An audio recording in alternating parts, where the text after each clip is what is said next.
Hello to all of my lovelies and welcome back to my channel. I've missed you all so much. For those of you that have already subscribed to me, then you've been receiving your regular once a week pick a card videos. Those actually had to be pre-recorded in advance. I have been out of the country for the past few weeks. So I got all the videos set up for you guys. To make sure you guys weren't missing me, but I have definitely missed you all. Of course, we're now quarantining now that we're back, and all of that, making sure we don't spread anything. But so far, our health has been very much protected, and I'm so grateful for that. I hope 2021 so far has started off a little bit better for some of you. I noticed that my 2 pick a card readings on the topic of depression have really been receiving a lot of views the past month and a half. Lots of comments. I've been interacting with a lot of people on those videos, which to me just confirms that the energy is still pretty heavy around us. And I think that's because, a lot of times when we're in the midst of battle, let's say, I guess I could relate this to like a war veteran. When they're at war in the battle, it's, of course, they're terrified, their adrenaline's rushing, but it's just a fight for life, right? It's go, go, go, go, go, go, go. And you would think that in the midst of battle, that would be kind of the most painful moment for them, right? But for those that survive, it's usually when they come back and they're no longer having to keep their eyes out for the battle and keep their eyes out for the enemy. When they're in a rest period, that's when the darkness and the heaviness of everything they've been through really starts to sink in. That's when thoughts about the past and even the future and what's to come really start to sink in. And I think that's kind of what's happening for everyone, including me. So I feel for all of you out there. I'm sending you all lots of love for 2021. I'm praying it's going to be better for you than 2020. But even if it's not, we're going to get through it together, and that's kind of what this online community is for. So for those of you who have made it this far into the video and haven't skipped ahead to the timestamps and feel connected to what I'm saying, I would encourage you to please subscribe and join our little family over here as we pummel through 2021.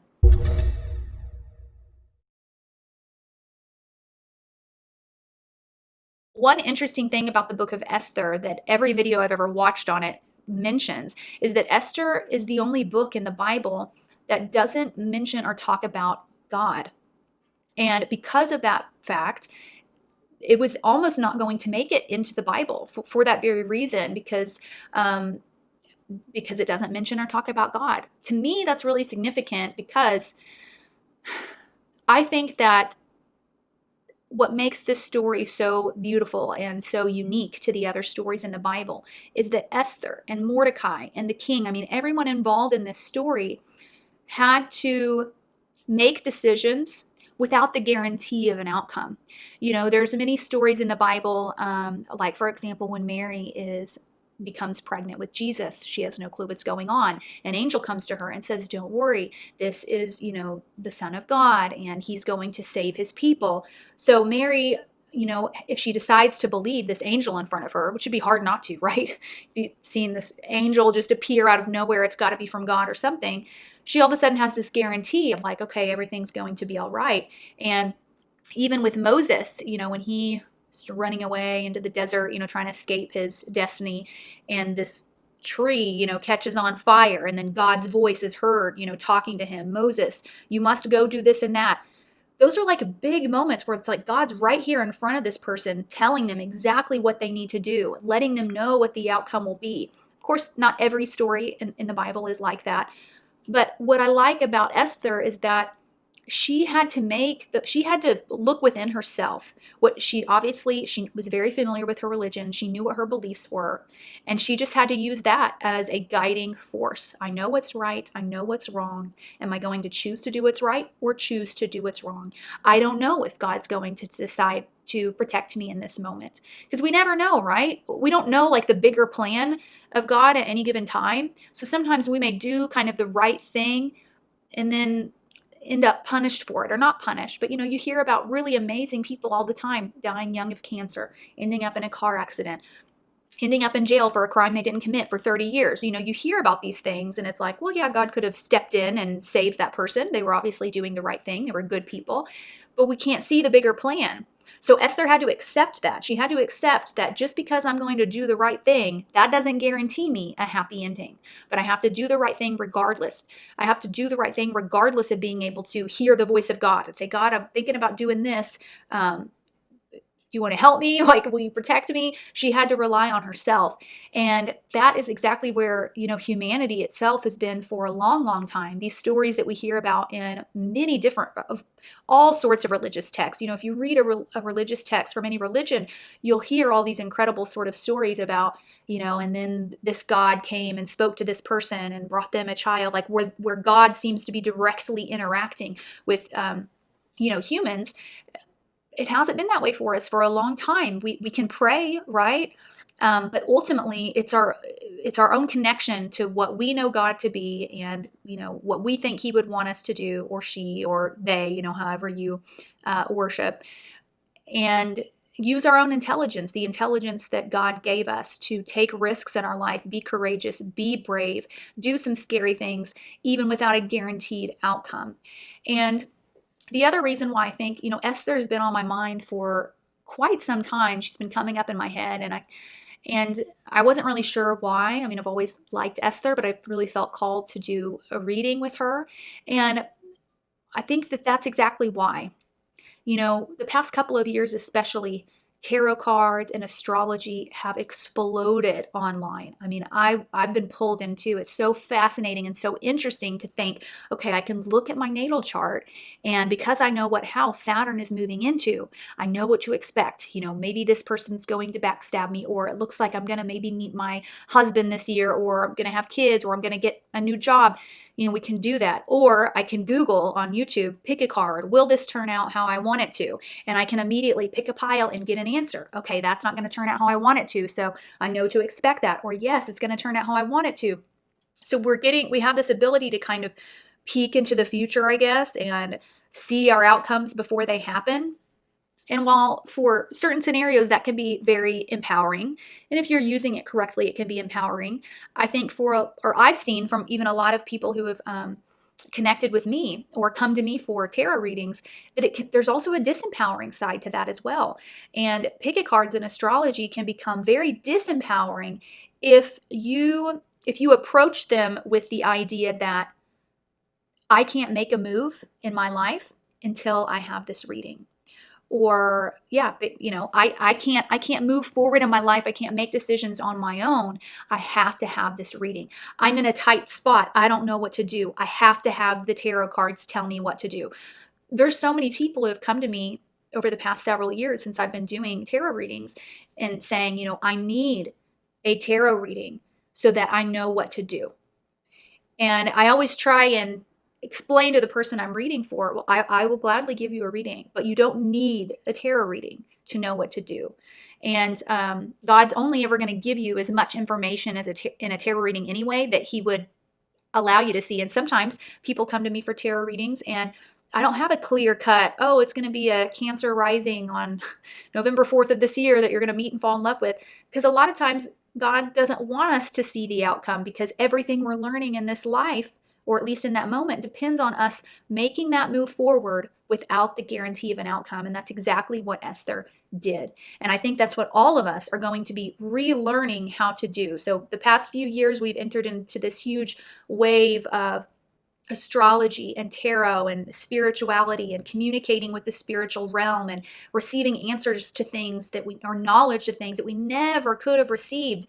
And I think now, we always go to the two poles, right, before we can get to the balance of the middle. I think now 2021 is going to be a year about realizing that, these things are great tools for me, but even without access to any of these tools, I would still know how to operate and move forward in my life, and to do the right thing every single day, to wake up and know the difference between right and wrong and take action on that, to come up against an enemy or a negative force in my life and know how to approach it, know what to do. And I think that's kind of the pendulum swing that I'm feeling for 2021. And I think that's why Esther is coming up in my mind so strongly this year.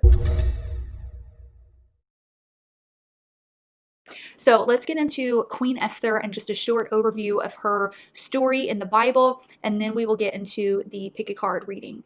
And timestamps for everything will be down below. So if you're already familiar with this story, you can hop on there and go ahead and choose your pile. So Queen Esther was born, she's Jewish, right? But she was born during a time in her life where Jews were kind of being ostracized. There was a lot of, prejudice against the Jewish people because the country that she was in had been kind of overtaken by a certain king who was not of Jewish descent. And she was an orphan, actually, as well. Her parents died when she was very young, and she went to live with her cousin, who was much older than her, so maybe a second, third cousin or something like that, and his name was Mordecai. And he raised her like a father. She considered him a father figure. And the king at the time had a wife, okay? But he ended that marriage with that wife. And her story is actually quite interesting too. We could probably get into that in another video. But so he ends this marriage with his, current wife, and he sets out, to look at all the beautiful women of the land and pick a new wife. Mordecai convinces Esther, who actually her real name wasn't Esther. She had a Jewish name, but she changed it to conceal her identity. He said, you should go and see if the king would like to marry you. So she did so. And guess what? She becomes queen.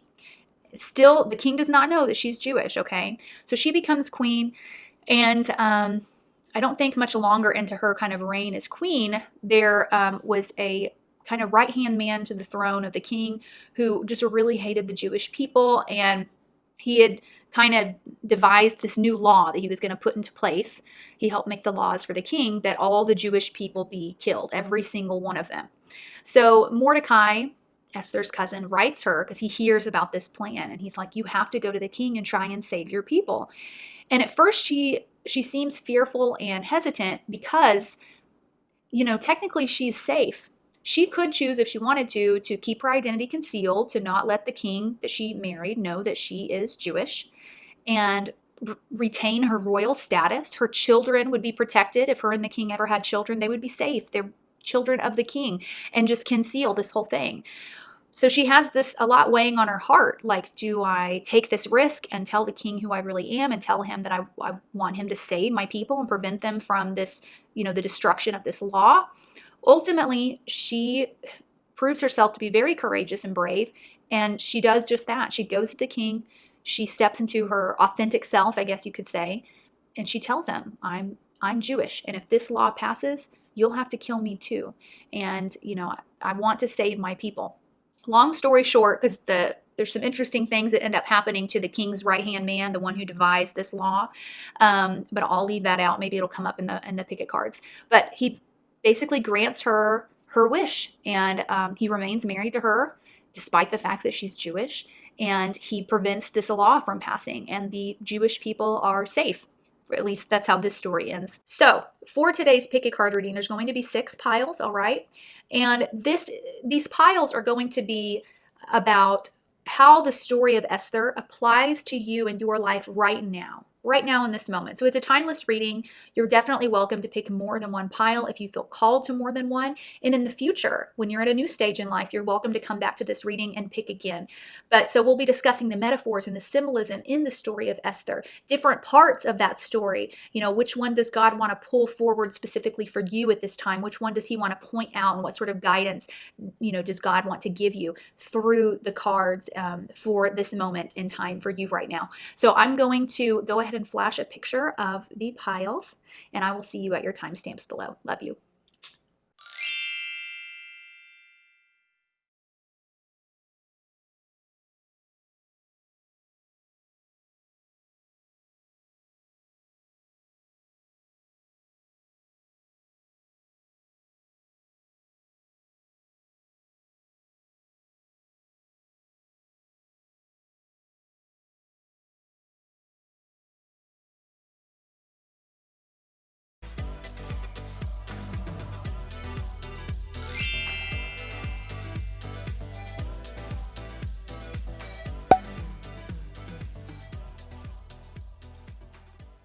Okay, pile number 1, hello and welcome to your reading today. I can't wait to see what God wants to point out for you in regards to the story of Esther and how it's playing out in your own life, and maybe what sort of courageous and bold moves you are being called to make, or what else you can learn from this story. Let's first take a look at the pile topper that you chose, And I'm almost positive that when I use this deck, the doorway deck, this comes out every single time. It's a very popular card to pop out. Beautiful doorway here. And on the back it says the Odyssey. It says, take in the beauty of country lands and botany. Explore the world like a gypsy traveler's odyssey. And the Odyssey also makes me think of that mythological story. Do you all remember reading that in high school? It was like the longest journey ever. Very interesting story. It took the man in that story a long time to finally get what he was after, and so many trials and tribulations he had to face before he could finally get the culmination of everything he'd worked so hard for. And it would have been very easy for him to give up and to decide that this is taking way too long. I'm too exhausted. I'm too frustrated. I'm too overwhelmed. But he didn't. And so that's kind of what I'm hearing, is that Odyssey story. And in that, take in the beauty of country lands and botany, explore the wonder like a gypsy traveler's odyssey. That sort of mindset, I think, is what helped. Pretty sure his name was Odysseus. Not positive though. If you're into Greek mythology, correct me down below. But instead of focusing on the frustration, the anxiety, the anger of all these obstacles that he was facing as he traveled from place to place to place to place to place, if he approached his journey, which I'm assuming he did because he made it to the end, with this mindset of, I'm going to look at what I can enjoy while I am here, what is around me that I can take awe in, that I can, wonder at, and keeping that sort of positive mindset. So perhaps that's what God wants to talk to you about, is kind of, maybe you're feeling a bit worn out, perhaps by 2020.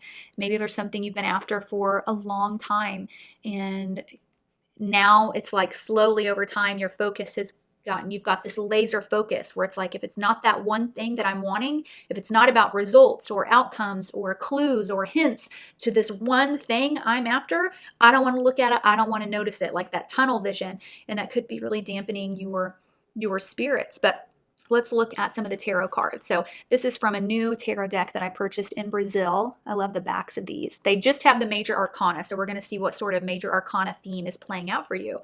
And we have the Tower. Beautiful card. Also another common card to come up in my readings. The Tower moment, you can see this couple's home is being exploded by some sort of divine intervention. There's a lightning bolt that has destroyed the home. And these people are left with nothing. They have to start from square one. And this was something shocking, something unexpected. And there's a lot of grief. I mean, these people are going to have to take time to grieve what has happened. And especially if that tower took them a long, long time to build, a lot of effort, a lot of time, a lot of plans, a lot of, organizing and hard work to build this entire tower, and then just to watch it crumble all at once. How devastating, how devastating. And so there's something from the past or the recent past, you have your own personal tower moment that you may be stuck in, or you may feel like, I don't want to be stuck here, but I'm not seeing a doorway to anywhere else, so I guess I'll just sit next to this crumbled tower. I don't have anything else to do. And as far as the story in Esther that this could very well relate to, Esther lost both of her parents at a very young age. She had no siblings, or if she did, she didn't grow up with them. And the pain of that loss really could have overtaken her. And you know what? Probably the only thing that saved her was the fact that she was still, this may sound counterproductive, but it could have been the fact that she was still a child when it all happened, because children have a really good way of doing exactly what this topper card recommended. They have a really good way of being able to not get tunnel vision into the negative, but to have a sort of balance of their life of fun and play and, some serious things as well. And that could have been what saved her. And that might be why God is recommending that for you. Can you imagine if, when Esther's parents died, if she were to allow herself to think, well, that's all I'll ever be. Now I'm just an orphan. Now I'm worthless. I'm not only an orphan, which back a long time ago, think about how stigmatizing that was, but she was also Jewish at a time when Jewish people were looked down upon. No one looked up to Jewish people, not in this country during that time period. She wasn't wealthy. She could have got stuck in kind of thinking, that tower moment, losing both my parents crushed everything for me. I'll never find a suitor, because my cousin Mordecai, who's raising me, he doesn't have enough money to pay a wealthy, man to marry me. Or because, back then marriage arrangements, if you had a daughter, before you could marry her off, your father had to give the parents of the man you were marrying this huge lump sum of money. The more money you had to give to the suitor's parents, the more well-off suitor you could find for your daughter, basically.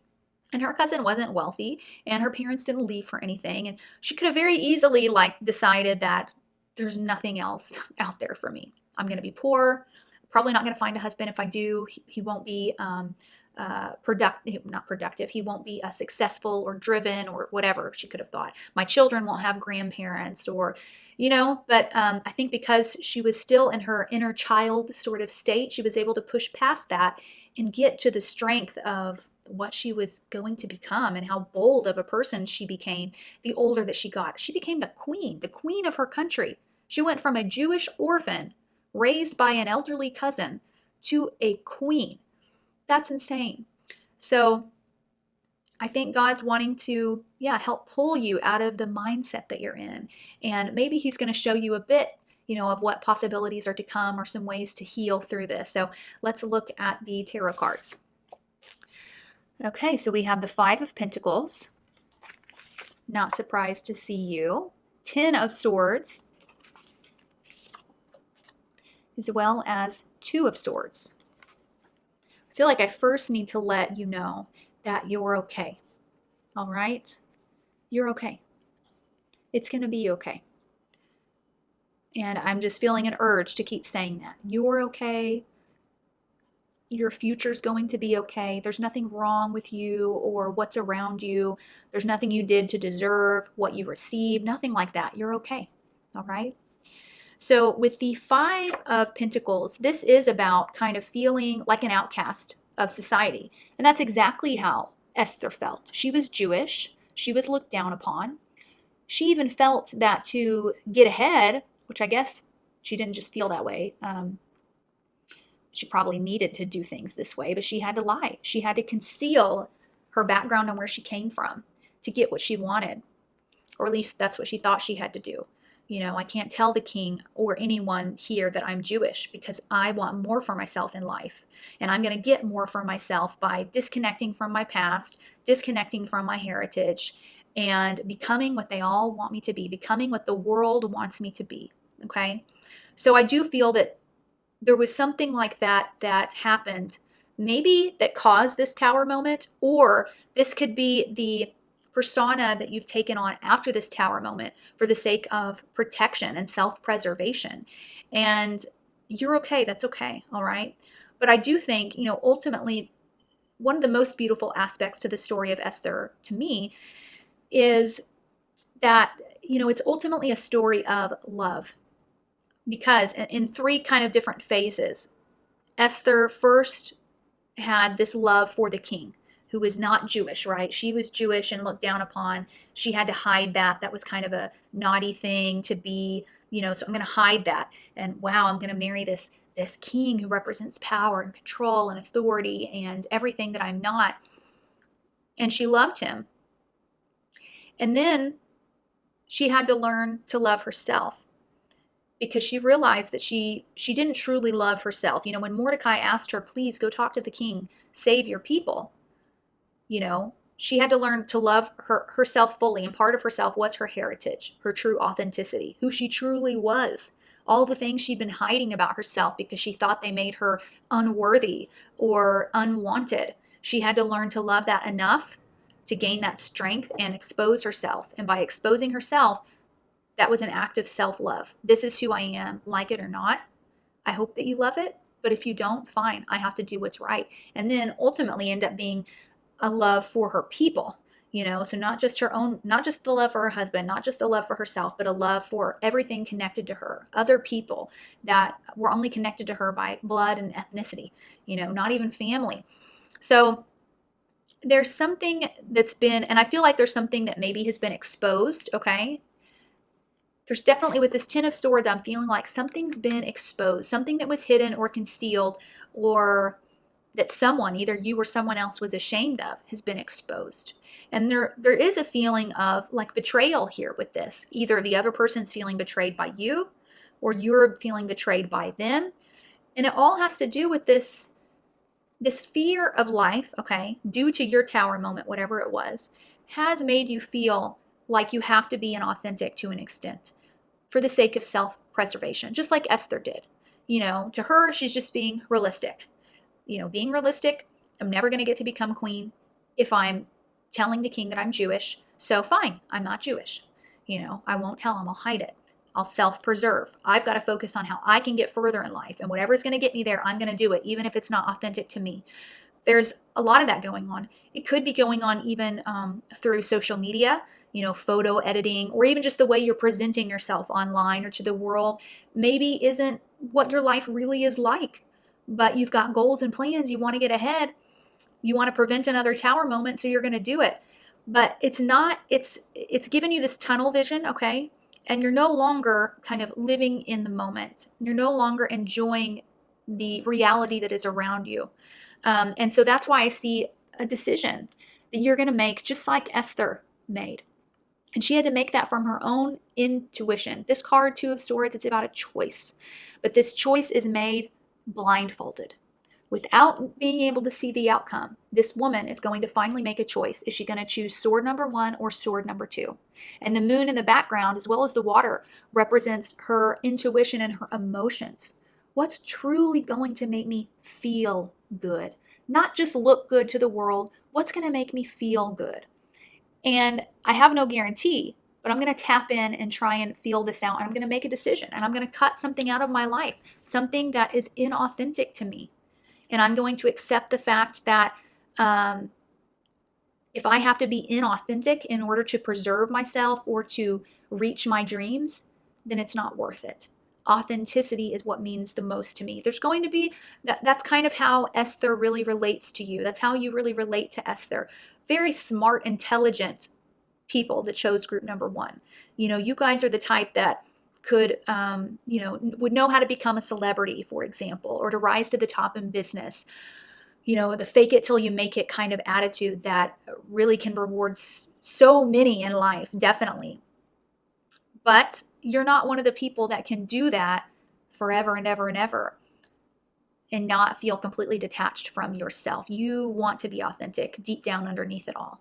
Okay. Now let's look at the other some other oracle and tarot cards that are out here. All right, look, we have 5 of Pentacles again. This is from my Love Tarot deck, which I wanted a card for each pile from this, some love cards, because to me, Esther really is a story of love, marriage, family, self-love, love for humanity. That's kind of what Esther represents.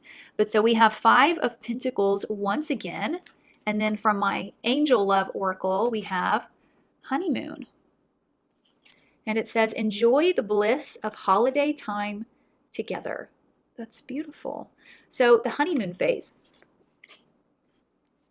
The honeymoon phase is all about, the honeymoon phase in any relationship, right, is that phase where no one's thinking about what debts the other person has or whether or not they're going to actually get along with the other person's family or what kind of career or job they have and will that work for what I need. Like the honeymoon phase is all about right there in that moment. I don't care about any of that stuff about the future, about money, bills, finance, goals. I'm just completely obsessed with you and just enjoying you right now in this moment. That's the honeymoon phase.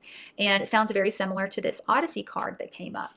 And once again, that's kind of what God is calling for you to do. Put yourself into a honeymoon phase with life, or maybe this is touching upon a relationship where there's too much kind of like critiquing and focus on 10, 20, 30, 40 years down the line. And maybe you haven't even showed some of the most authentic parts of yourself to the other. So step into that honeymoon phase with life where you can really just enjoy and take pleasure in. And 5 of Pentacles, you can see in this card, this couple doesn't have much. They look like simple people. Some of the other cards in this deck, show very extravagant palaces and ballrooms. But this is just a couple with a simple life, not a lot of money, but just laughing and enjoying one another. And even if that whole world out there hates them, They don't have any friends or this, that, or the other. They've got each other, and that's all that they need. They can rely on one another. So you can definitely rely on others during this time. Um, there are going to be people that, as you become more authentic, you're going to be completely surprised and caught off guard by how many people are going to accept you. Just like when Queen Esther, when she went to tell the king that she was Jewish and she wanted to save her people, she was truly expecting, he's going to have me killed. He's going to divorce me, have me killed. That's kind of what she had resigned to believing. She didn't want to hope for anything, more than that. She wanted to really sober up and really get honest with what was about to happen, what was likely to happen. But to her surprise, to her complete surprise, the king accepted her and then helped her protect her people. So there's going to be people in your life that, as you become more authentic, yeah, some people will leave. Some people won't want to have anything to do with you anymore, let's say. But many of them will. And in fact, many of those relationships are going to deepen. I bet you that Esther and her marriage to the king only improved once she could really know that, I'm being myself. I'm not having to put on an act. I'm not having to play a part. He actually loves me, for the real me. And so that's kind of what Esther and God are helping you work through during this time. Okay, we only have a couple more cards here, so let's flip these over and take a look. We have the Prince. He's got a bouquet of flowers here. Lovely. It says romantic charm and potential for power. And then we have the Angel Prince of the South. And this says, I let go of all pain and tension as I float in the sea of divine love. That goes so well with the honeymoon card and with the Odyssey. I let go of the pain and the tension. Pain and the tension is from this tower moment. Either a tower moment you're constantly predicting, or something that occurred in your past that affected you, that still causes you to predict and worry about these worst case scenarios. But you have to let all that go. Esther had to let all of that go in order to be brave and move forward with the plans that she needed to follow through on to help save others, to save her people. Her focus had to be on love. She had to love herself enough to say, even if I expose myself and get killed, that is a more loving act towards me, because I'm going to stand up for who I am, regardless of how others react to it. I'm going to stand up for who I am because I'm proud of who and what I am, because I love myself. And I don't need anyone else to love me for me to love myself. So this is what I'm doing. So you're going to be in this, you're learning a lot of self-love through this time, a lot of authenticity, very much like Esther.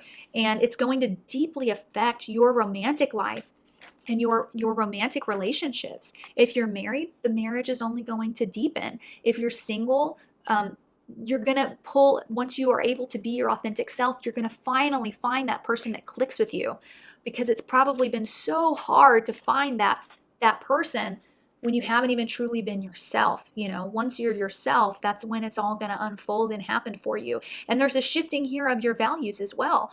I think Esther, during the earlier part of her life, she was very focused on material and financial well-being for herself and obviously for her future children. And that's exactly why she was, she hid her identity. She married a freaking king, and so that was kind of her value system at that time. But then once she was realizing that her entire, people could be killed and maybe she could do something to stop it, then she had to sit and think, okay, what do I value more?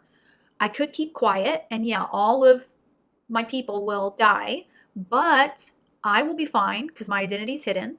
My children will have everything they could ever dream of or want in life, and my future grandchildren and great-grandchildren, and I will still have a husband who loves me, and I will still have my life. Or do I now value love and authenticity more? That's kind of those were the two options she was weighing. And ultimately, in the latter part of her life, as she matured, she decided, you know what? No, authenticity and love is what's priority right now. And I feel like you guys are going to be going through a shift like that as well, or you already are. And if you haven't watched any videos or read the story of Esther yourself, I highly recommend it, because you're just going to feel so You're going to feel so much more brave, so much more courageous once you read that story. And I really think you're going to resonate very much with many different aspects to her beautiful, beautiful story. And I want to congratulate you all for coming to this reading, for listening to it all the way through, and for taking action on your life to make it something more authentic to you, to make it something that doesn't just look good from the outside, but feels good on the inside. Self-love, authenticity, love for others, love for the good of all. So best of luck on your journey. Please comment below and let me know kind of what resonated, or if you would like to expand on what you're going through. I'd love to chit chat with you down in the comments. I always respond because I enjoy connecting with you all in that way. And if you have any video recommendations for some other interesting historical or biblical or religious stories that you'd like me to do pick a card readings for, let me know down below because I would love to have some ideas from you all. So I love you.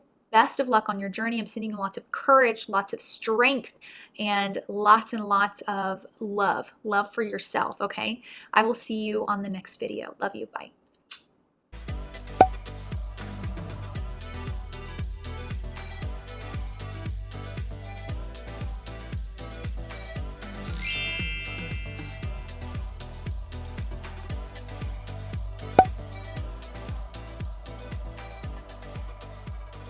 Hi, pile number 2, and welcome to your reading. I'm so excited to see kind of what God wants to point out to you about this story of Queen Esther and how it relates to you in your life at this moment, and maybe some advice that he has for you as well. So let's get into your cards and take a peek. I want to start first with the doorway that you chose. This is really beautiful. I'm curious to know kind of what part of the world this was in. A long, long archway with this orange and black wood, and the back of the card says silent skill. It says, I challenge you to unpack your mind in meditation's grace. The soul can unwind. So you could have a lot of mental activity going on at this time, and maybe you're looking at things from a very logical perspective, and perhaps that's why you're not coming into a solution. Sometimes the solution is found in the emotional perspective, and that's definitely something that Esther had to take into account before she was able to do what needed to be done. Because looking at it from a logical perspective, well, you know, the king didn't know she was Jewish. And for her to even go and request something from the king before he requested her, it was in the law that that was a cause for beheading, for him to be able to kill her. That's what he was supposed to do. So first of all, she was going to expose that she was Jewish. That could get her killed. And she was going to go to the king when she wasn't even called upon by him, which was not allowed. So logically, it's like, what's the point of even trying to save my people? I mean, I'm most definitely going to be killed once I talk to the king. And so that was kind of the logical answer, right?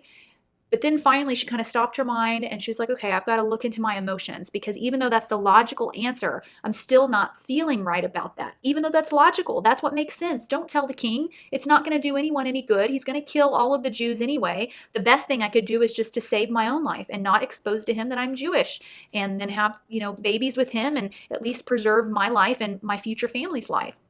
But she didn't feel right with it. So she just kept spinning and spinning around in her head until finally she tapped into her emotions and her emotional perspective. And her emotional perspective said, you know, regardless of what the outcome's going to be, I am going to feel better with myself knowing that I did the right thing, knowing that I tried, knowing that I told my husband who I really am, even if that means I'm going to lose him forever.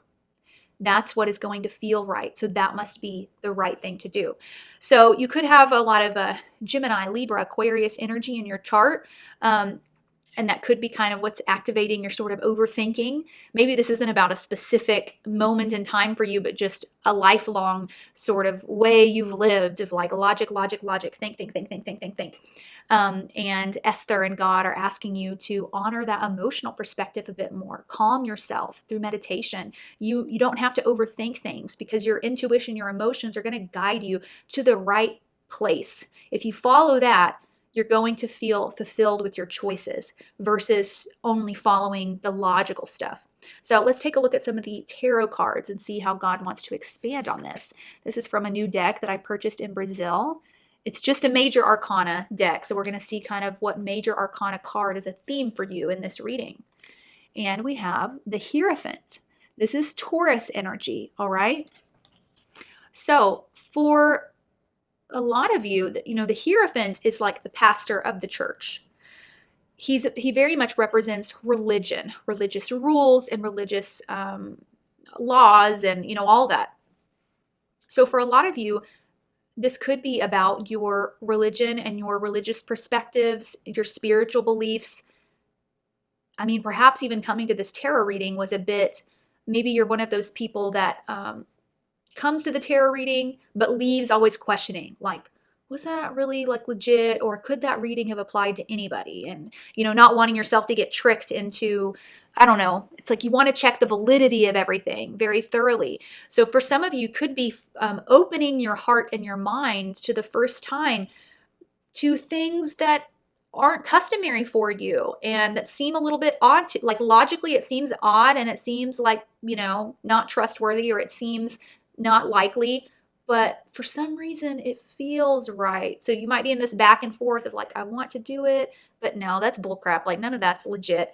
And yeah, it could be about your religion, and maybe some interpretations with your religion that don't sit right with you. And maybe you're going to be giving yourself the right for the first time ever to interpret the texts or the rules of society or religion in your own way. I definitely had to do that. And what's interesting is, if you go to church and you listen to sermons, every pastor is going to interpret stories in the Bible differently. They're all reading the same thing, right? But their interpretation is going to be a bit different. The message they give is going to be a bit different. And there's even like so many different, if we're talking about Christianity, for example, there's so many different types of Bibles, where even the Bible, like if you're looking at the King James version, what this passage says is going to be a bit different from if you're looking at, this other version of the Bible, even though they're supposed to be like the same thing. Or, even Matthew, Mark, Luke, and John. Matthew, Mark, Luke, and John were disciples of Jesus. And if you read those 4 books, basically as disciples of Jesus, they were constantly journaling and note-taking. Like, okay, now Jesus is doing this. Okay, now he's doing that, right? So they're all witnessing the same things. Yet, when you read Matthew, Mark, Luke, and John, there are variations. They're all a bit different. One person says, Jesus, I don't know, I'm just throwing out something random that's not from the Bible, but maybe Matthew says that Jesus, fed 5 fish to these men, and that Mary Magdalene was there in that moment with them as he fed the 5 fish to the man. This isn't from the Bible, okay? And then maybe Mark says Jesus fed, 3 fish to the men and no one else was there with him. So you're thinking, okay, if Matthew and Mark were both there watching Jesus, how come one of them thinks Mary Magdalene was there and the other one doesn't? And I think it's actually really important that I'm really happy that we have Matthew, Mark, Luke, and John all in the Bible, because it just drives home the point that your own perspective and interpretation about what is going on is everything, okay? There really is no, especially when it comes to human perspective, there's no one truth, right? Matthew's version is just as true as Mark's, but they all vary. So I think you're going to be, as you meditate, as you tap into your emotions and your own inner wisdom, you're going to be discovering in 2021 and moving forward that you don't have to listen to this person's interpretation of that event or that story or that religious text.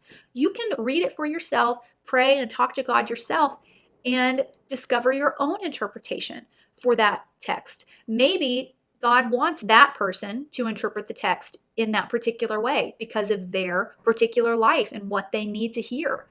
And then for you, you're a totally different person. So God may want you to look at it and focus more on these other things and this different interpretation.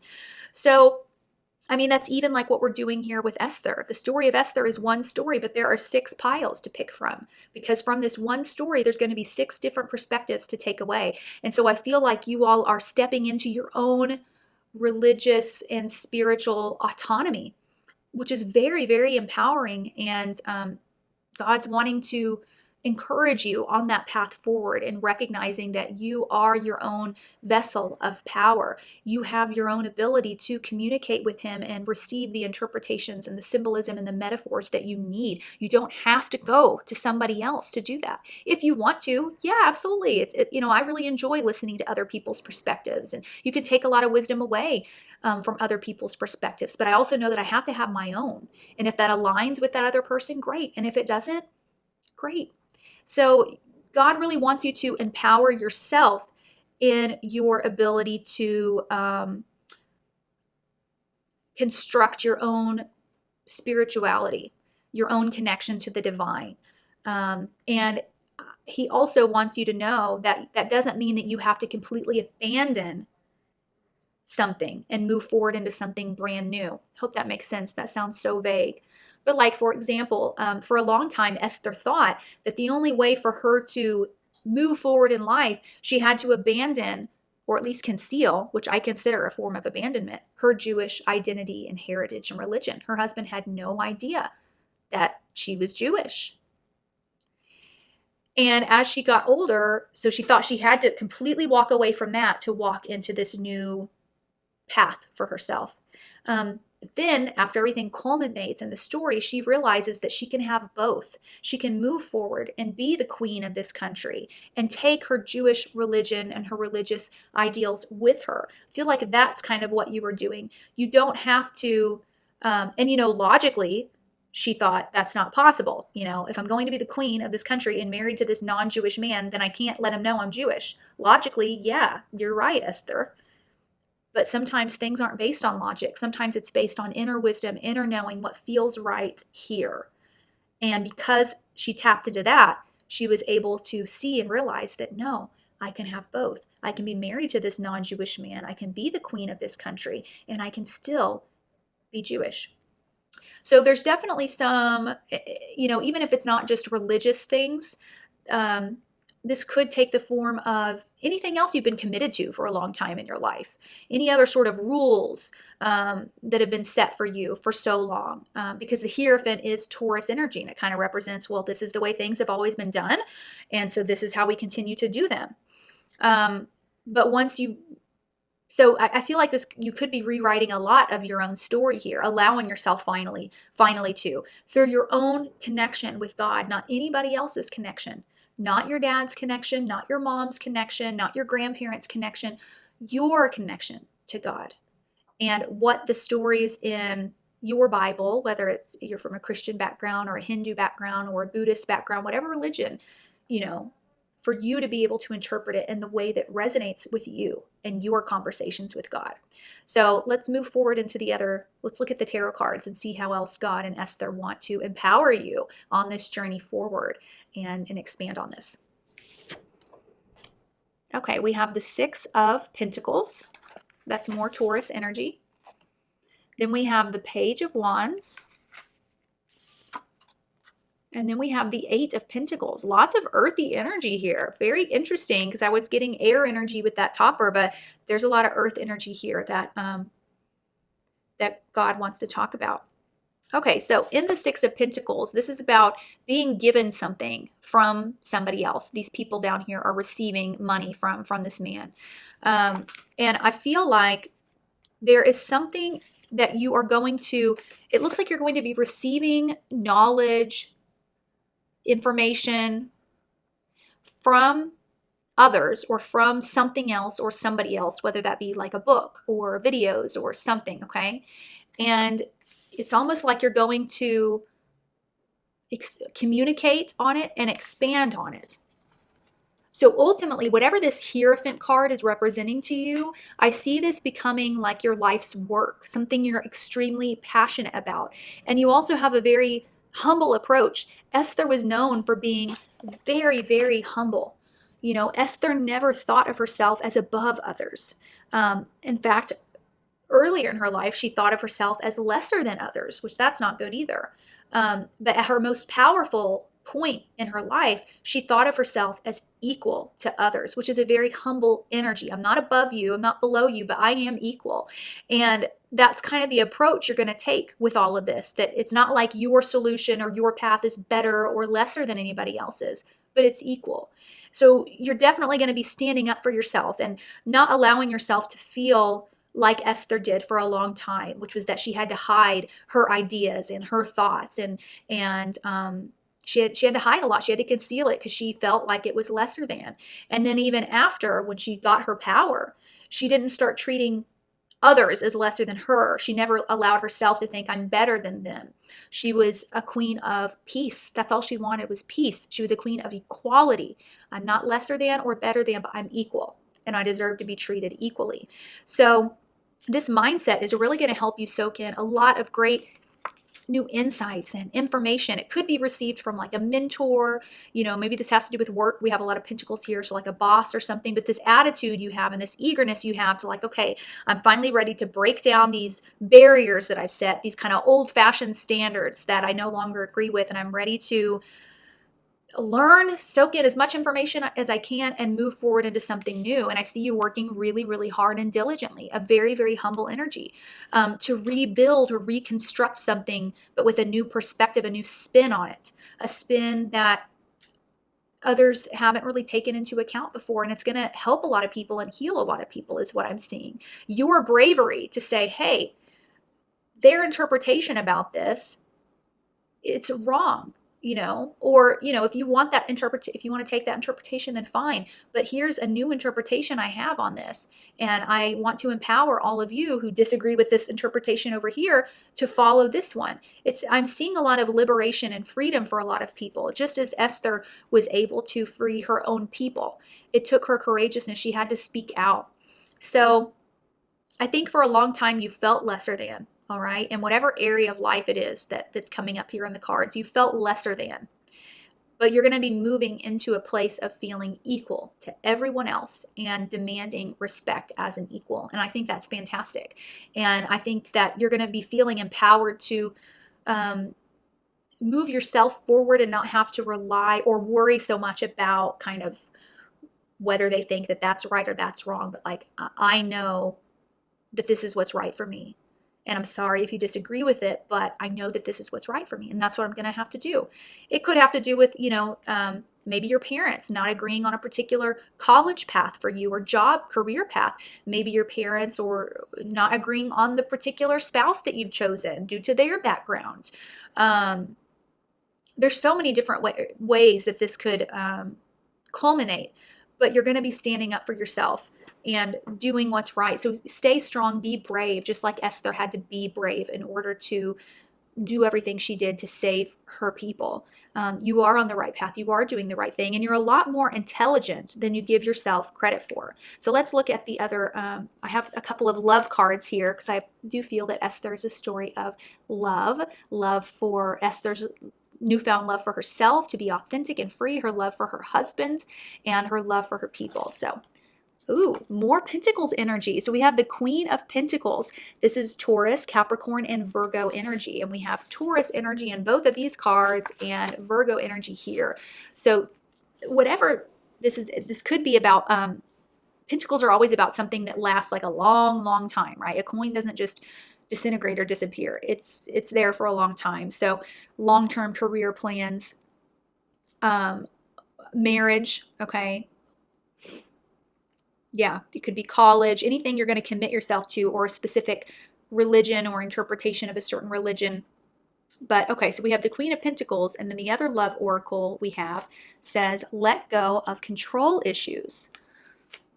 It says, allow this situation to unfold naturally.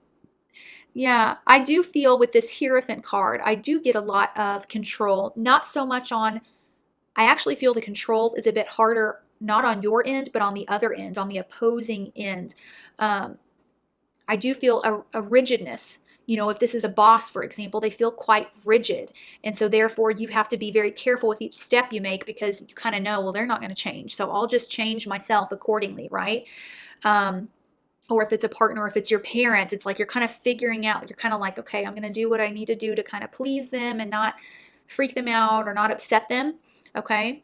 And so even though it's like the other person is the one that seems controlling, actually you yourself are being quite controlling as well, not towards the opposing person, but towards destiny, towards life, right? Because that's exactly what Esther went through. Esther controlled her situation by marrying the king, but not admitting to him that she was Jewish because she knew it would upset him and she didn't want to. And she kind of felt like, well, there's no use in trying to change him. I'm not going to try to do that. So I'm just going to control this situation, make sure it goes in my favor by I'm not going to tell him I'm Jewish. So even though the king was kind of the controlling, dominant, outwardly he looks like the more controlling one, Esther was also controlling her situation and her life as well. She wasn't letting it unfold naturally and with authenticity until finally she got up the courage and she did. So there's something here that you are controlling by doing what you need to do to appease these other controlling people, right? Even though you've got a lot going on in your mind and a lot of it's like you're wanting to break out of this rigidity. I'm definitely feeling, and this could be about a boss or a certain job that you have, or a corporation that you work for, with that Queen of Pentacles coming up, or this could have to do with marriage, maybe how your dynamic between you and your partner, and maybe how you feel like, well, I have to conceal this, or I have to not talk about that because it'll upset him. And God and Esther are like, let go of the control. Just be you, fully you. And what happens, happens. You have to let go of that control. You have to see where life takes this truth of yours. Okay, so let's look at the last couple of cards. We have the Networker. This always gives me like Gemini energy. It says, enhances unity through the sharing of information, engenders social awareness and empathy. That's exactly what I was seeing here. Whatever sort of information or knowledge you're going to be receiving from others, you're going to be learning something. It's almost like a skill or something, and then you're going to go and share it and communicate it with others. So this could have to do with, but it's almost like you're going to be taking something that's already quite well established, okay? But you're going to like change something up about it. You're going to do something that others would be like, well, no, that doesn't make sense. We've always done it this way. But you like reinvent it, okay? But of course, there's always that fear of reinvention because conservative, sort of people want to stick to what they know. That's what this Taurus energy is about. So yeah, through your communication and your knowledge, you're going to be creating unity with others because there's other people out there, or in your company or in your family or on YouTube, whatever it is, who have felt the same way as you for a long time, but haven't been courageous enough to take action on it. So by you taking action on this, you're going to be surprised how many supporters you actually end up having on the other side of that action. Okay, let's look at what angel is with you. We have the angel of knowing, knowledge, knowing. It says, my sense of inner knowing leads me to the light. And I do want to say, for some of you that chose this pile, this does have to do with religion. I do feel that maybe it's just one of you, okay? But this message is coming across strongly. One of you is going to start some sort of religious blog or religious YouTube channel, and it's going to be connected to the same religion that you grew up in, but you're going to have this new interpretation on it. It's going to reach a lot of like younger people and the newer generations, and it's going to really speak to them. And it may upset like your parents or your family because it may be like, oh, that's so different, or no, the Bible doesn't say that. It says this. So how can you be saying this? But you have this sense of inner knowing. It's like, no, I know that this is what's right. And I am still aligned with this religion. Just because I don't believe everything exactly the way you all do, I'm still aligned with it. And I know there are other people out there like me that need to know that they're not alone. You're going to be some sort of leader or pioneer in that. You may have like a 10th house in Aries, for example, a midheaven in Aries. And so I'm really excited for you on that journey specifically. So comment below if that resonates with you at all, or I'd like to know who that person is out there that I'm talking to. But ultimately, you guys are you're learning to speak up like Esther did. Esther had to speak up for her people because she knew they couldn't do it for themselves. God didn't choose any of those other people in that country to do what needed to be done but Esther. And, Esther probably thought, she may have, why me, God? Couldn't you have chosen there's so many Jewish people in my country. Like, I'm just going to wait for one of the other Jewish people to stand up to the king. Like, I'm not fit for this. Like, I'm the wrong person. You picked the wrong person. That was kind of Esther's reaction. And I feel like that's yours as well. You've been sitting on something for a long time because you're like, no, someone else out there will do it, and then I'll hop on the bandwagon. But I'm not the right person to do that. No, that's not for me. And God is coming through to say, yes, you are my Esther. I've chosen you. I've chosen you to kind of lead the way on this. So start believing in yourself. I think that's the biggest message for this pile. Believe in yourself. Don't allow yourself to get swayed or quieted by other people's strong opinions. Because God has chosen you for something very special that's going to kind of help lead people into the future with whatever this knowledge is that you're going to be sharing, or whatever endeavor it is that you are taking on here. All right. So you're going to learn belief in yourself through the story of Esther. So congratulations to you all. I see nothing but like bright, I'm seeing fireworks, lots of like exciting energy coming in for you very, very soon. So I wish you the best of luck on this new endeavor that you're headed towards. Please leave a comment below and let me know how this applied and what applied and what any other information you can add to this story. I would love to hear it and talk with you down in the comments below. And I will see you in the next video. Love you.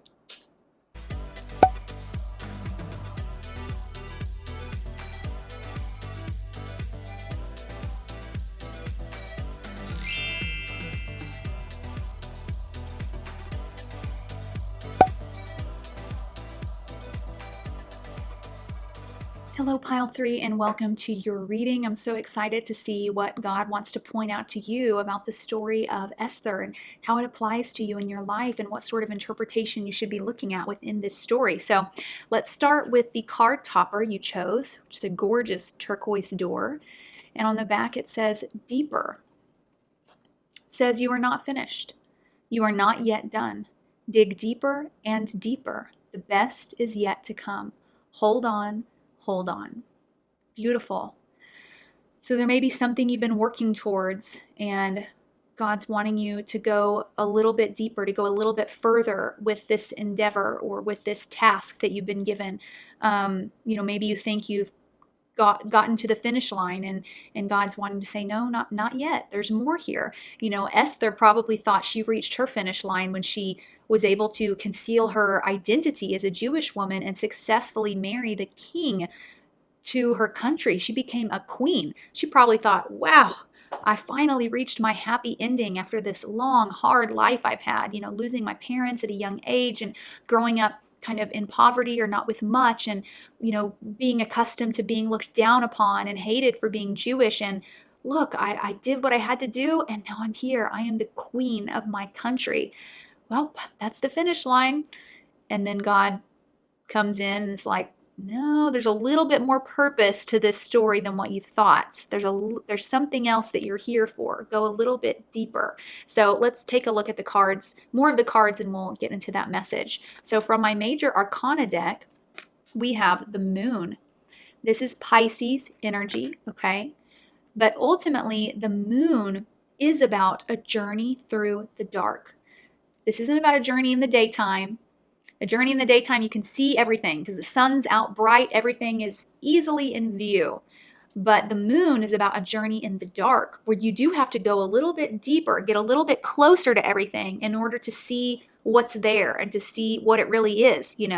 A rock in the dark may look like a turtle from far away until you get up close and you really look at it. Okay, that's a rock. And so this is about really analyzing maybe some areas or some certain things in your life and taking that journey into the dark, going below the superficial and into, the depth of your life and your soul and your meaning and your purpose as well.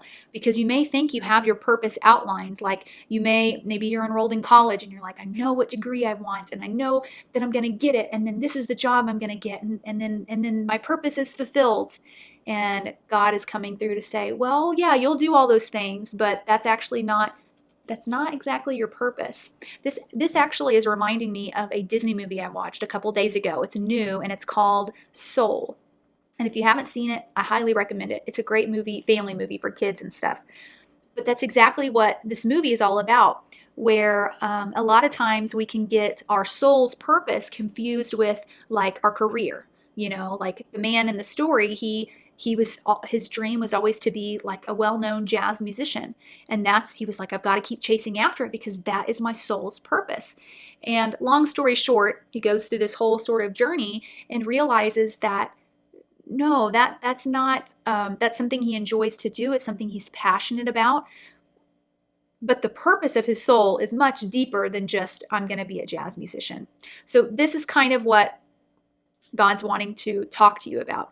Esther may have thought her purpose was, to be the queen of, her country and married to the king, and that's it. Now I'm going to be a wife and have children, and that's my purpose, right? A mom, a wife, a queen, someday a grandmom, and that's my purpose. And if she had decided with certainty that that was her only purpose, then she never would have been able to push herself to do what she needed to do for her people, to protect them. Because the chances of her succeeding at doing that were so slim, right?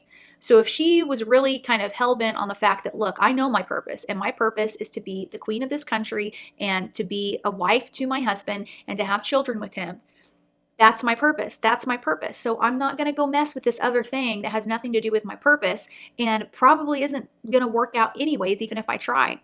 So yeah, well, I'll have to get into the rest of the cards to kind of, let's look at the tarot. Maybe we'll get more insight into this. Okay, so we have the Judgment card, the Three of Pentacles, and the Five of Cups. Yeah, there's something, so the Judgment card is about making a judgment call. You have to choose this. This isn't like the Death card. Death can come upon any one of us at any moment, regardless of if we choose it or not, right? The Judgment card is not like that. And the Judgment card, it's like, nothing's gonna happen to you unless you decide to make the judgment call. So the power is kind of within your hands in this card. And there's something that needs to be shed. The Judgment card is about complete kind of, I don't want to say rebirth because that makes it sound like the Death card, but these people had already died, right? These are their coffins here. And now it's Judgment Day, which is talked about in the Bible. And they are rising out of their coffins, deciding, I'm going to rise out of this coffin and I'm going to ascend to the heavens. I'm making that choice to do that. Okay? They could have stayed in their coffins if they wanted, stayed on earth, maybe as little lost souls on earth or ghosts, in haunted houses or whatever. But they're like, no, I'm going to make the judgment call. I'm shedding this earthly life behind me and I'm going to rise up into the heavens. So there is definitely a purpose that you've been fixated on for a long time. And I think for most of you, you think you've already gotten it. You've already gotten there. Like, I always knew I wanted to be a mom and have kids. And that's what I am now. So that's my purpose. Okay. Or I always knew that I wanted to, be an entrepreneur. And that's what I'm doing now. And that's my purpose. There's something there that God is wanting to say, no, you've got to shed that because there's something else I'm trying to bring in. I'm trying to bring in your true purpose. But if you don't shed this idea that, your purpose is X, Y, or Z and you're already at it, this can't come in.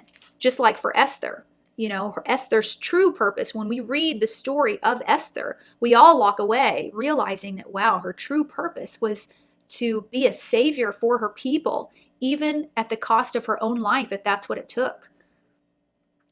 So there's something here. And I feel like it does have to do with work, career, and job, because Three of Pentacles is about someone who is so well known for what they do. They're kind of looked up to, So they're working on this chapel, these three people are, but this one guy up here, he's the one kind of in charge and calling all the shots on what needs to be done. He's been in the industry the longest, and these people are kind of just working for him. Like, you tell us what to do, we'll help. So there's something that you're very, very good at. Like, you've been doing it for years. It's like it comes so easily to you. You are an expert in this, right? And I do feel that you enjoy it, just like Esther enjoyed being a queen. But there's something bigger here for you. And with this Five of Cups energy, maybe you recently lost your job or got fired, for example, or laid off, or I don't know, It almost feels like you're grieving something. With this Five of Cups, you are grieving something. You're grieving something that you thought, you were certain that was my purpose. That's what I loved. Why was it taken away? Why am I being blocked? Okay? And God's coming through to say, you're grieving so that you can look deeper. Journey into the dark, really look deep within, really analyze everything. Because in that darkness, you're going to find a treasure chest. You're going to find that real purpose. So I'm definitely seeing someone. A lot of times when I do readings, I get lots of imagery and symbolism, and that's how the story is told for me. And I'm literally seeing someone just kind of like wandering and panicked and lost in the dark. And that feels like you all. There is purpose in all of this, okay? And maybe as we get into some of the other cards, it'll be revealed kind of what that is. But I don't know how much actually God wants to reveal to you, because the Moon card is all about not knowing everything, not being able to see it all, but going on that journey anyway. But he does want to assure you that there's something bigger for you. There's a real purpose out there that he's bringing you into contact with. And who knows, maybe that purpose, maybe you were a workaholic and you loved what you did, but you were a workaholic when your true purpose was actually to connect with family or get married or have kids or whatever. It's like there's something that's being flipped around, being reversed, or there's another talent or something that you don't see, or another form of healing that you're going to provide for others that you don't yet see, because I'm feeling that you're frustrated, okay? So let's look at the love cards I have here, because Esther to me is a story about love.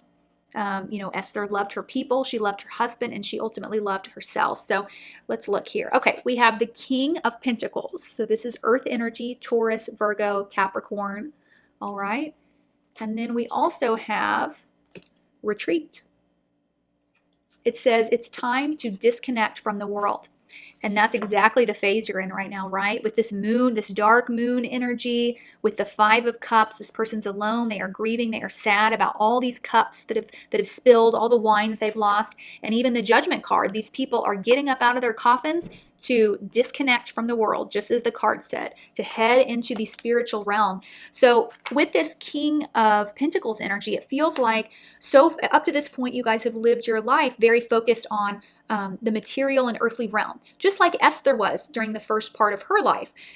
She didn't grow up with much, and she was focused on kind of acquiring stability for herself and for her future children, which is how she kind of ended up with the king. The king had all the money she could ever want, all the luxury, all the stability. She knew she was going to be safe, her children would be safe, and that's like a focus on kind of the earthly realm, which is good. It's good, but there's always a balance, right? So now you're kind of going into this new phase of the more spiritual, emotional, deeper realm than just the physical. You're going below the surface of the land and down into the depths of the water. And that's what that Retreat card is about. Disconnect from society, from the world, and go within. And Esther had to do just that. When her cousin, you guys are in the same phase that Esther was when her cousin came, the cousin who raised her, came to her. She was living her happy, content life as a queen. She thought she had made it to her purpose. It was smooth sailing from here on out.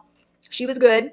And then all of a sudden her cousin comes to her and says, Esther, the country is about to pass a law to have all the Jews in our country killed. And you need to tell the king you're a Jew and ask him to save us. Esther was like, give me some time to think about this, And then immediately she went from being in that happy, purposeful feeling sort of life where she thought she had made it to being exactly where you are. Here in the moon, retreating, and just like, oh man, why am I being faced with this? Why does this responsibility have to be laid on me? Why was my quiet, content life as a queen just ripped out from underneath me? And I don't think I want to do this.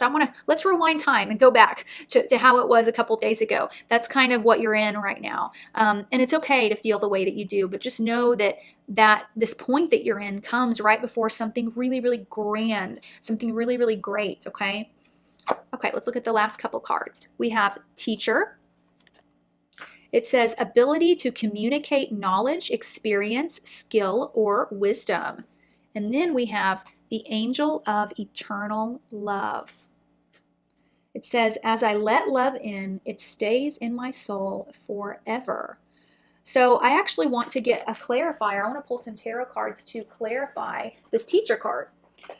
Because I'm wanting to know what it is you are meant to be teaching, what direction you're supposed to be going in. Perhaps you've been in a really like sort of hands-on career or life path up to this point, and now God's trying to move you into a more, that's like a very earthly sort of energy, and perhaps now God's trying to move you into a more communicative, mental, electronic sort of industry to like share, pass your knowledge down to others. Instead of actually doing the job or doing the things, you're now a communicator of what you know. But I want to clarify that, as well as the angel of eternal love. So, dear God, could you please pull some, no, that's too many. We have King of Pentacles again.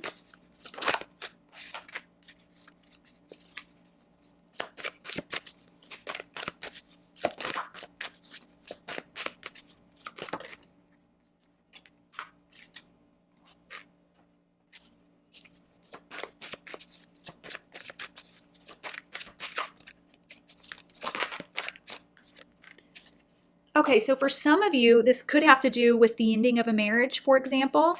The King of Pentacles came out again, and then the Queen of Pentacles. Okay, we have King of Pentacles, Four of Cups, then we had the Ace of Pentacles, Queen of Pentacles, and then the Three of Swords.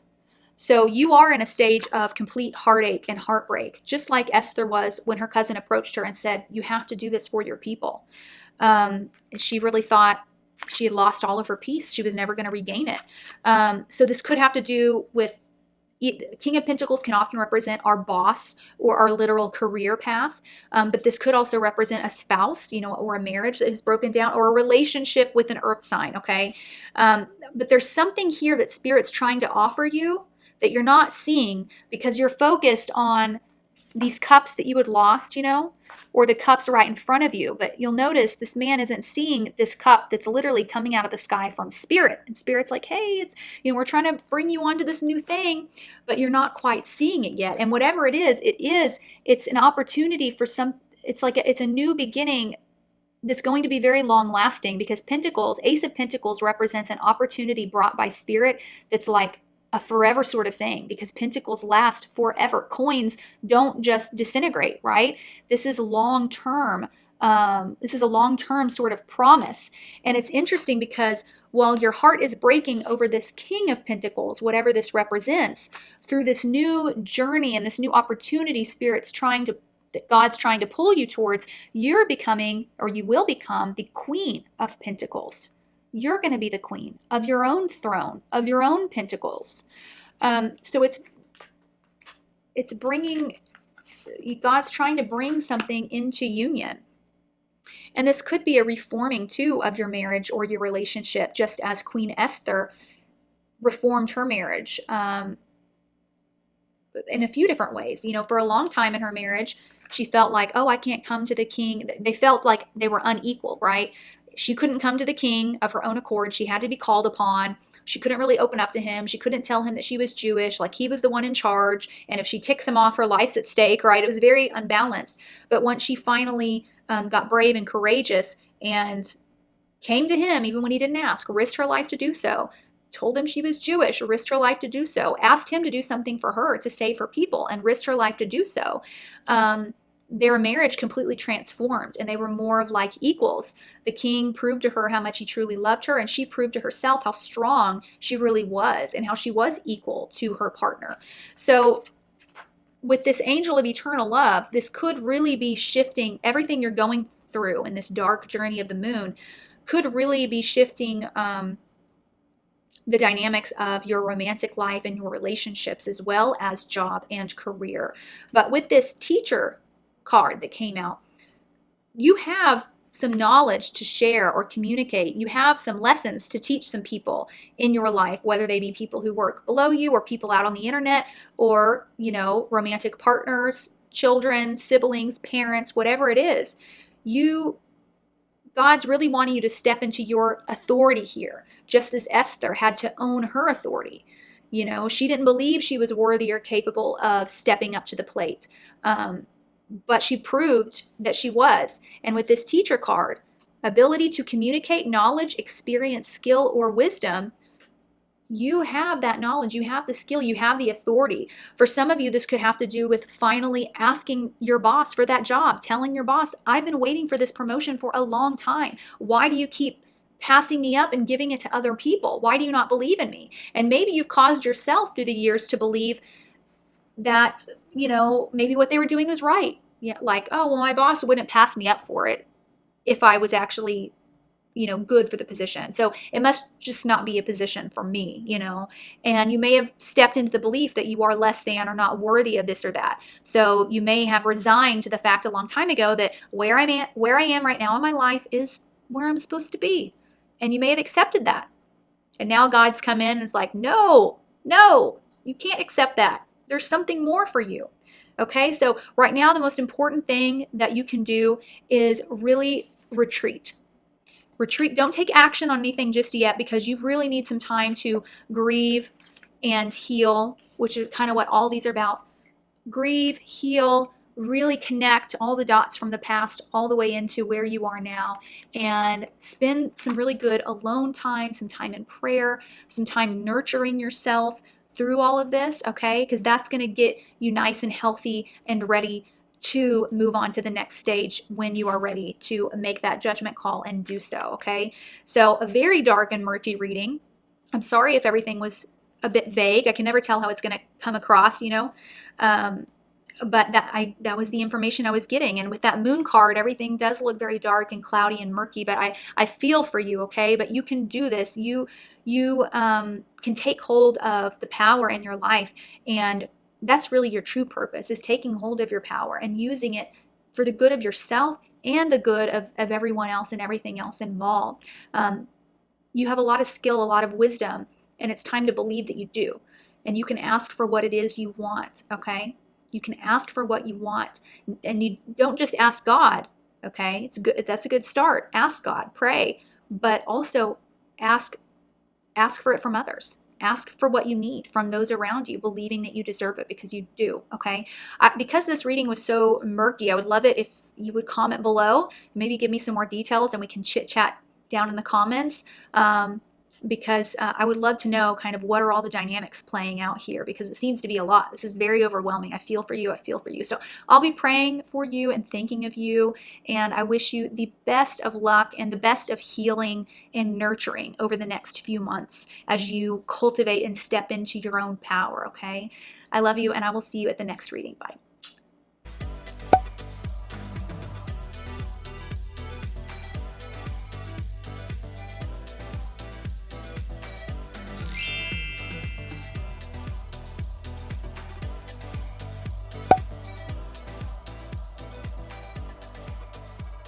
Hi Group 4, and welcome to your reading. So far the piles have been so dynamic, so different. It's so amazing to see how you can pull so many perspectives out of one amazing story, and that's exactly what God is doing today with Esther. So I can't wait to see what he has in store for you and what he wants you to focus on in the story of Esther and her life. So let's start by looking at your card topper. This is a beautiful doorway. It's like the color of the ocean. And if you look here, this doorway is directly in front of water.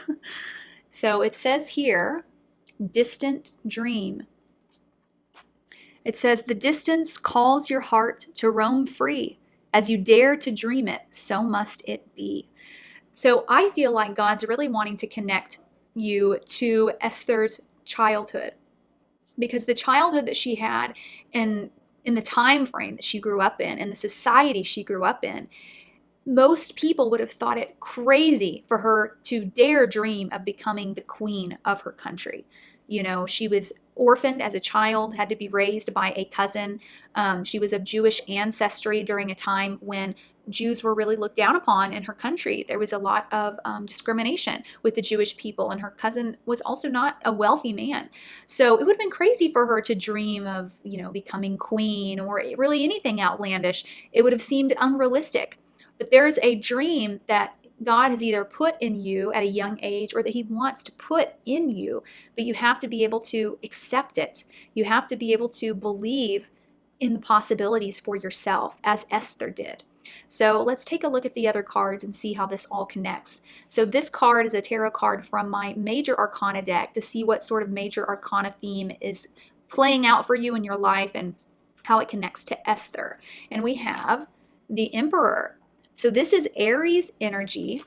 And the Emperor is like the King of Kings in the tarot deck. He represents everything that a king is. He has his own throne, his own domain. With that Aries energy, he represents power and a pioneering spirit.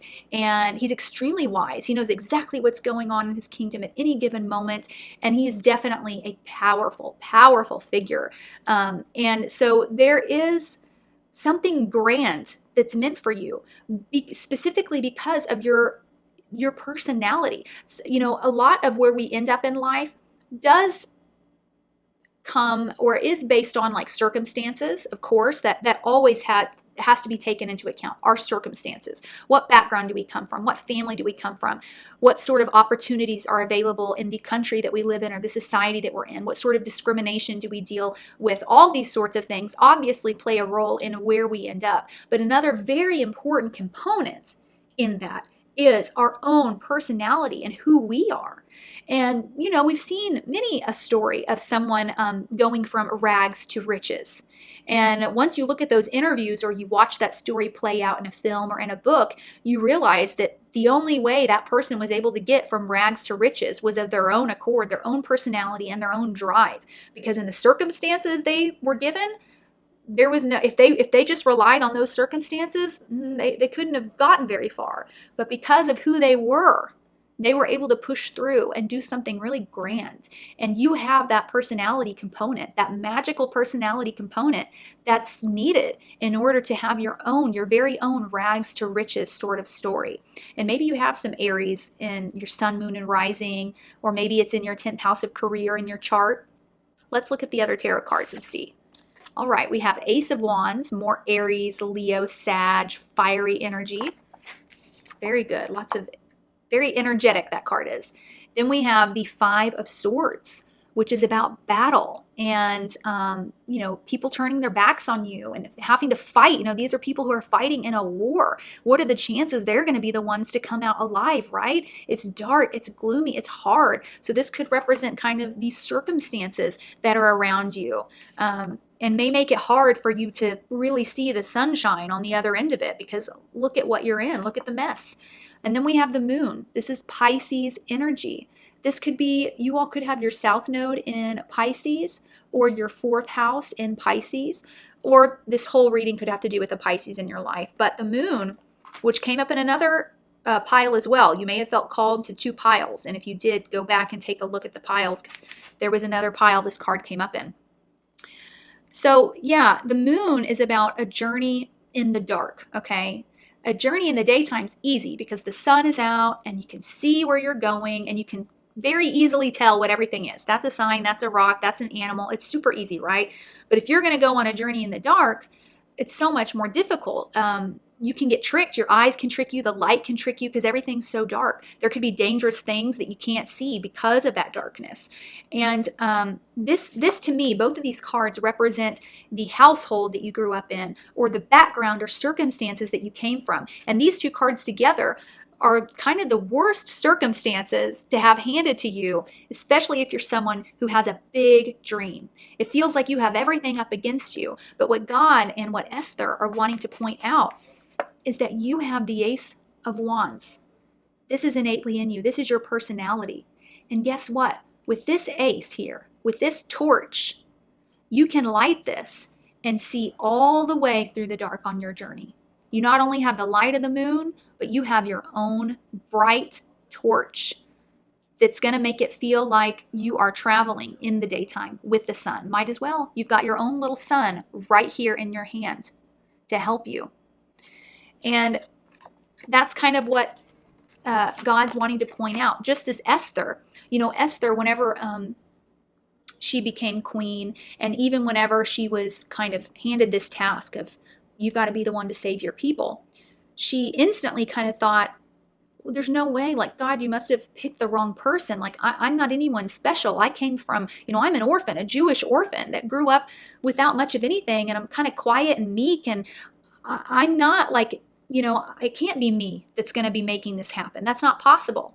And God, kind of made it clear that yes, it's you for exactly who you are, for all of these things that you're pointing out that you think are these negative things or that are reasons why you can't do this. Those are actually the reasons why you can. You are the perfect combination of everything needed for this rags to riches story. You all have the Ace of Wands within you. And with this, you can do so much. You can keep yourself warm at night. You can guide yourself through with light, even through immense darkness. This is the energy, the spark within you.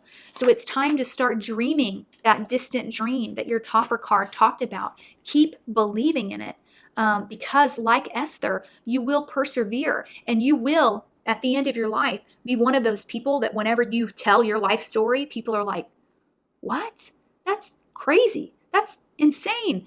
That's unusual. Like, what are the chances? Like, wow, that's you. You guys are going to have one of those stories to tell. This is incredible.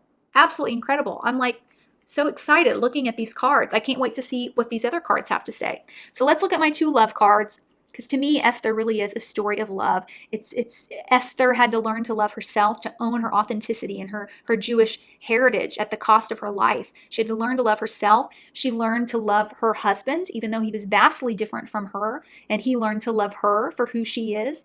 And she learned to love her people, and she was willing to sacrifice herself for the love of her people. So I had to pull some love cards.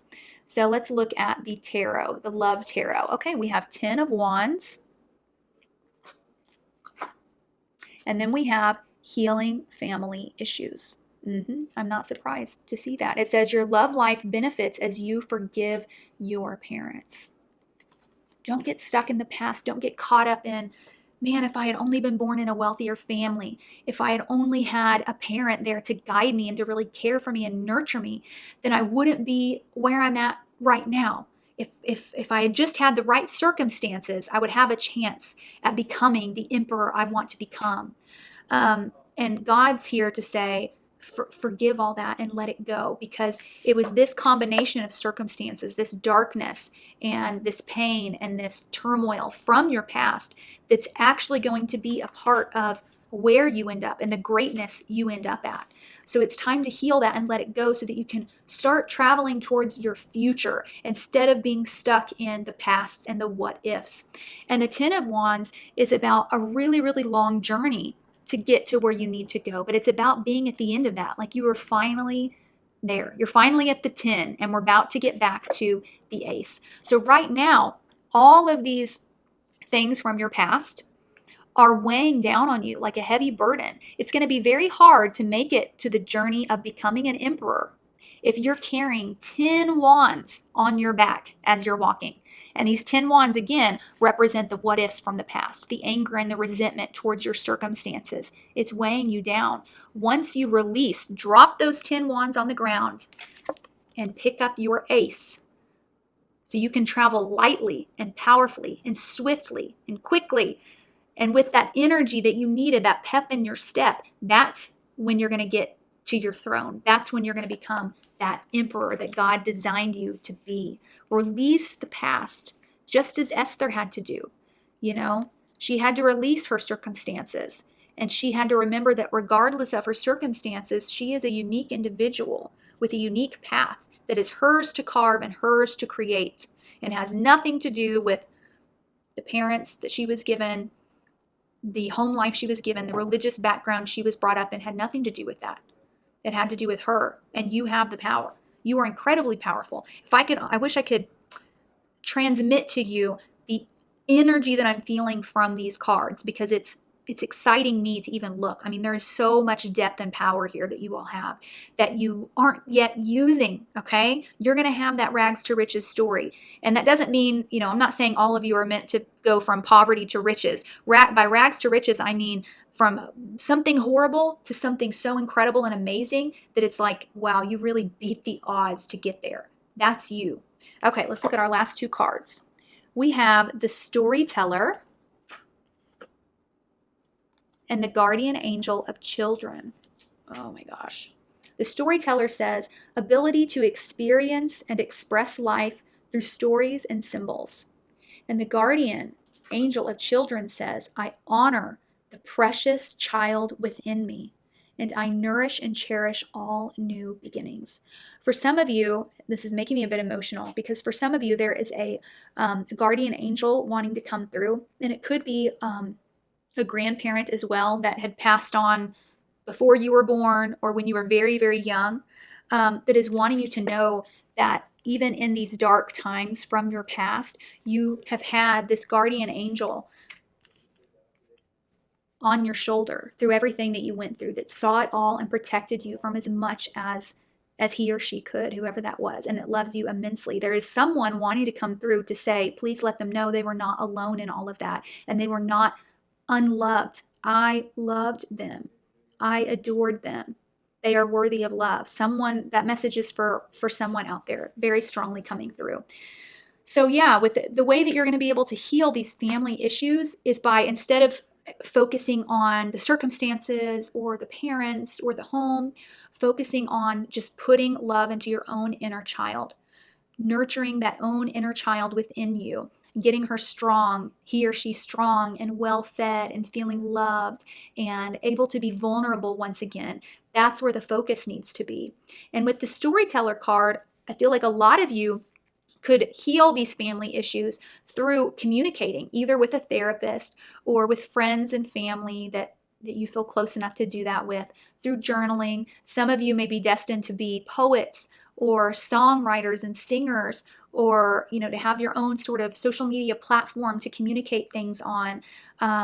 Or maybe someday, I do think for a lot of you, because this story is going to be quite incredible, you will be writing some sort of autobiography or book kind of telling your story. There's something very important in some form of communication is going to play a big, big role in how you're going to impact society. And that's exactly what Esther had to do. She lived most of her life feeling like she didn't have the right to communicate because first she was a woman, and she was married to a king who was in charge of her basically and could end her life at any moment because he was the one in charge. He made his own rules. And also because, she was just an orphan. She didn't come from much. And her personality was she was kind of a quiet, sweet personality. And she didn't ever like to cause a ruckus, And so she had to it took a lot of courage for her to step into this storyteller role of asking the king, going to him when he didn't come to her, which could have cost her her life. She was supposed to always wait for the king to ask for her. She couldn't just show up to her husband and say, I want to have a conversation. So it took a lot of courage to say, you know what, I've got something I have to say. I'm going to come to him. And then to communicate that. And yeah, there's something I see, I'm seeing like a lotus flower just blooming. You're going, as you heal this inner child, you're just going to start to bloom and blossom. The flower on the top of this wand is just this is going to turn into an entire tree of its own. Very, very powerful message. And I am so curious and excited. I want to fast forward 10, 20 years from now and find every single one of you that selected pile number 4 and say, so tell me, what's the life story? I've got to know, because it's something I would want to hear.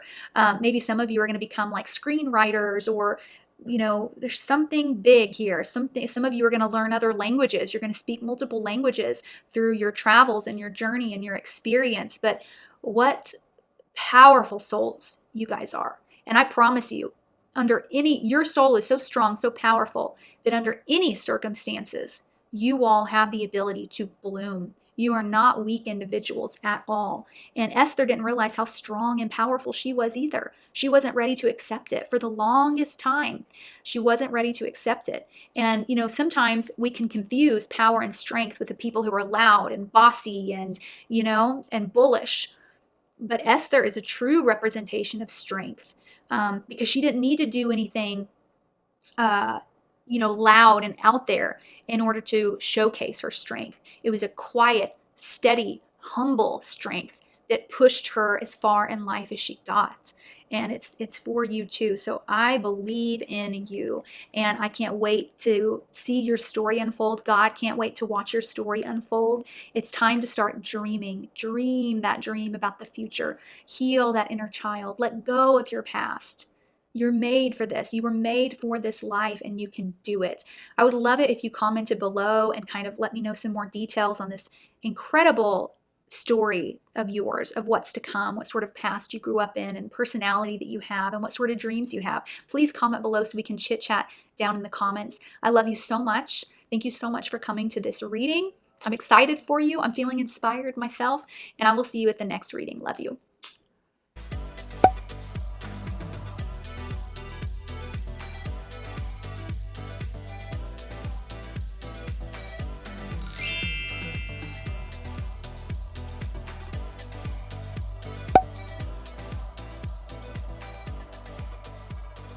Hi, Pile 5, and welcome to your reading. I can't wait to see what God has in store for you in terms of the story of Esther and in what ways it applies to you and what sort of interpretation he wants you to focus on in this beautiful, beautiful story of Queen Esther. So let's start with looking at your card topper.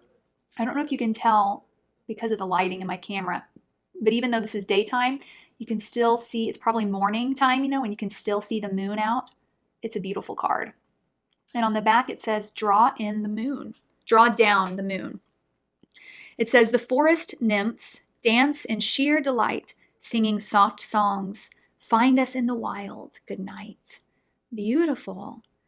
So it feels like God is wanting to liberate you, maybe from your circumstances or maybe from some people in your life, or certain habits in your life, or I don't know, I feel like something is being liberated here, just as Esther was liberated from her past as she moved into her future. And instead of always following the rules, she finally had to break the rules a bit in order to liberate her entire kingdom of its discrimination and to liberate her people from the grips of death that were coming upon them. She became very liberated through her actions. So I can't wait to see kind of what specifically this has to do with your life and where God is wanting to liberate you as well. So let's look first at my Major Arcana tarot deck and see what Major Arcana card is playing a theme in your life at the moment. And we have the Hermit card. This is Virgo energy. And it's interesting because just as this card is saying to go into the moonlight, to dance and play in the wild and be wild and free, the Hermit is also journeying of his own accord through the dark. He's actually at the top of a mountain at nighttime. He's alone. He's in his quiet place. There's no one else around to bother him, no one else that needs him. Like, this is his time. And he's got his little lantern and he's exploring and he's soul searching and he's just deeply connecting with himself. And so God is really wanting to encourage you to make that deeper connection with yourself. Find the amazing things inside of you that make you feel happy and joyous. And some of you may have a really hard time being single. Like, you may be a codependent type of person where you feel like you always need someone else to guide you or someone else to fulfill you or nurture you or show you love in order to feel at peace. But what these two cards are very clearly pointing out is right now is a time for you to really focus on yourself and who you are, despite what other people around you are, just as Esther had to do. You know, she was married. She did have a husband. And this is, you know, back at a time where a woman really couldn't be unmarried or didn't want to be unmarried because she wouldn't be provided for. But, you know, it was through those moments away from her husband when she wasn't by his side that she was able to soul search. She was able to participate in her religious activities, communicate with her family members, be in her own beautiful, gorgeous bedroom in prayer or journaling or maybe doing artwork, or she really relished that. She wasn't codependent on her king husband, at least emotionally, perhaps financially, but not emotionally. And she grew stronger and stronger each day she was up in that tower. Because before she was in that tower, she was with her cousin who raised her. She was orphaned at a young age, and her elderly cousin adopted her and raised her. And he guided her. Do this, Esther, do that. The king's looking for a wife. Go and apply to see if you can be his wife. Like, her cousin really kind of made all of the decisions for her and guided her. Then when she became queen, it was a much lonelier sort of life because queens didn't sleep in the same bedrooms as the king unless they were invited to. Like, most of the time, she was kind of locked away in her own room, you know, alone. And that's when she really started to grow her inner strength and figure out who she was at the core of everything. And And it led her to become who she is known for today, which is a strong person who stood up to her husband, stood up to the king, regardless of how he was going to feel about it, regardless of what he was going to do. She was not going to be codependent on what he wanted or who he was, but she was going to stand strong in who she was. So I feel like you guys, God's put you kind of in this cocoon phase, or at least he wants you to go into that cocoon phase and start noticing in what areas of your life are you codependent on everyone else or everything else, and instead start doing some soul searching. Maybe this is a good time. It's a good moment for some alone time. This would be a great year for you to really just say, you know what, I'm going to be a little bit selfish this year and focus on getting to know me when I'm not attached to all these other people. But let's look at the other tarot cards and see how this all is going to play out. So we have the Strength card. This is Leo energy, which the Strength card to me really symbolizes the story of Esther. I was wondering when this card was ever going to come out because, the Strength card is all about the beast and the lady learning to coexist. But this lady is smart and has learned that she can't coexist with the beast by beating him or, because that's just going to make the beast attack her and be ferocious with her and potentially kill her, right? She can't get rid of the beast. The beast is there. So instead, she learns how to coexist with the beast by treating him with kindness and respect and love, which to me is what Esther kind of did with her husband. Her husband was kind of this brutal, sort of king that, could explode at any moment and just decide to chop your head off. And Esther didn't try to match his energy or try to be him. She was herself, which is someone who was sweet and calm and nurturing, but yes, strong, like the Strength card, and actually stronger in a lot of ways. Because if she would have acted like him, like a beast, she would have died and her people would have died. And that wasn't her anyways. She's not a beast. So who is she? And she soul searched and she said, well, I'm not, bossy or dominant or, fierce or angry. That's not really me, but I've now done some soul searching and I know that I am strong through my care and my authenticity and my sweetness and my desire to create peace for others, which turned out to be much stronger than the beast even was, because look, he fell for it. I mean, who couldn't fall for that? Who couldn't fall in love with that sort of nature and that sort of ability? So it's almost like you may have spent your life comparing yourself to others, like, well, this is how strong people act, so I need to like do this, I guess, and this is how people act in order to get here, so I guess I've got to do this. Or this is what my partner wants, this is what he likes, or this is what he wants me to be. In order to have this guy or this girl, I know I need to transform myself into this type of personality. And perhaps none of that has worked, and it's because you're trying to tame the beast by becoming the beast. But really, you just have to become yourself. But you haven't quite figured out what that is yet, okay? That's the catch here. And so God and Esther are really calling you to draw down the moon, like your card says. Spend some alone time, like the hermit does, and soul search and find out who you are, and then stand proud in it, like Esther did.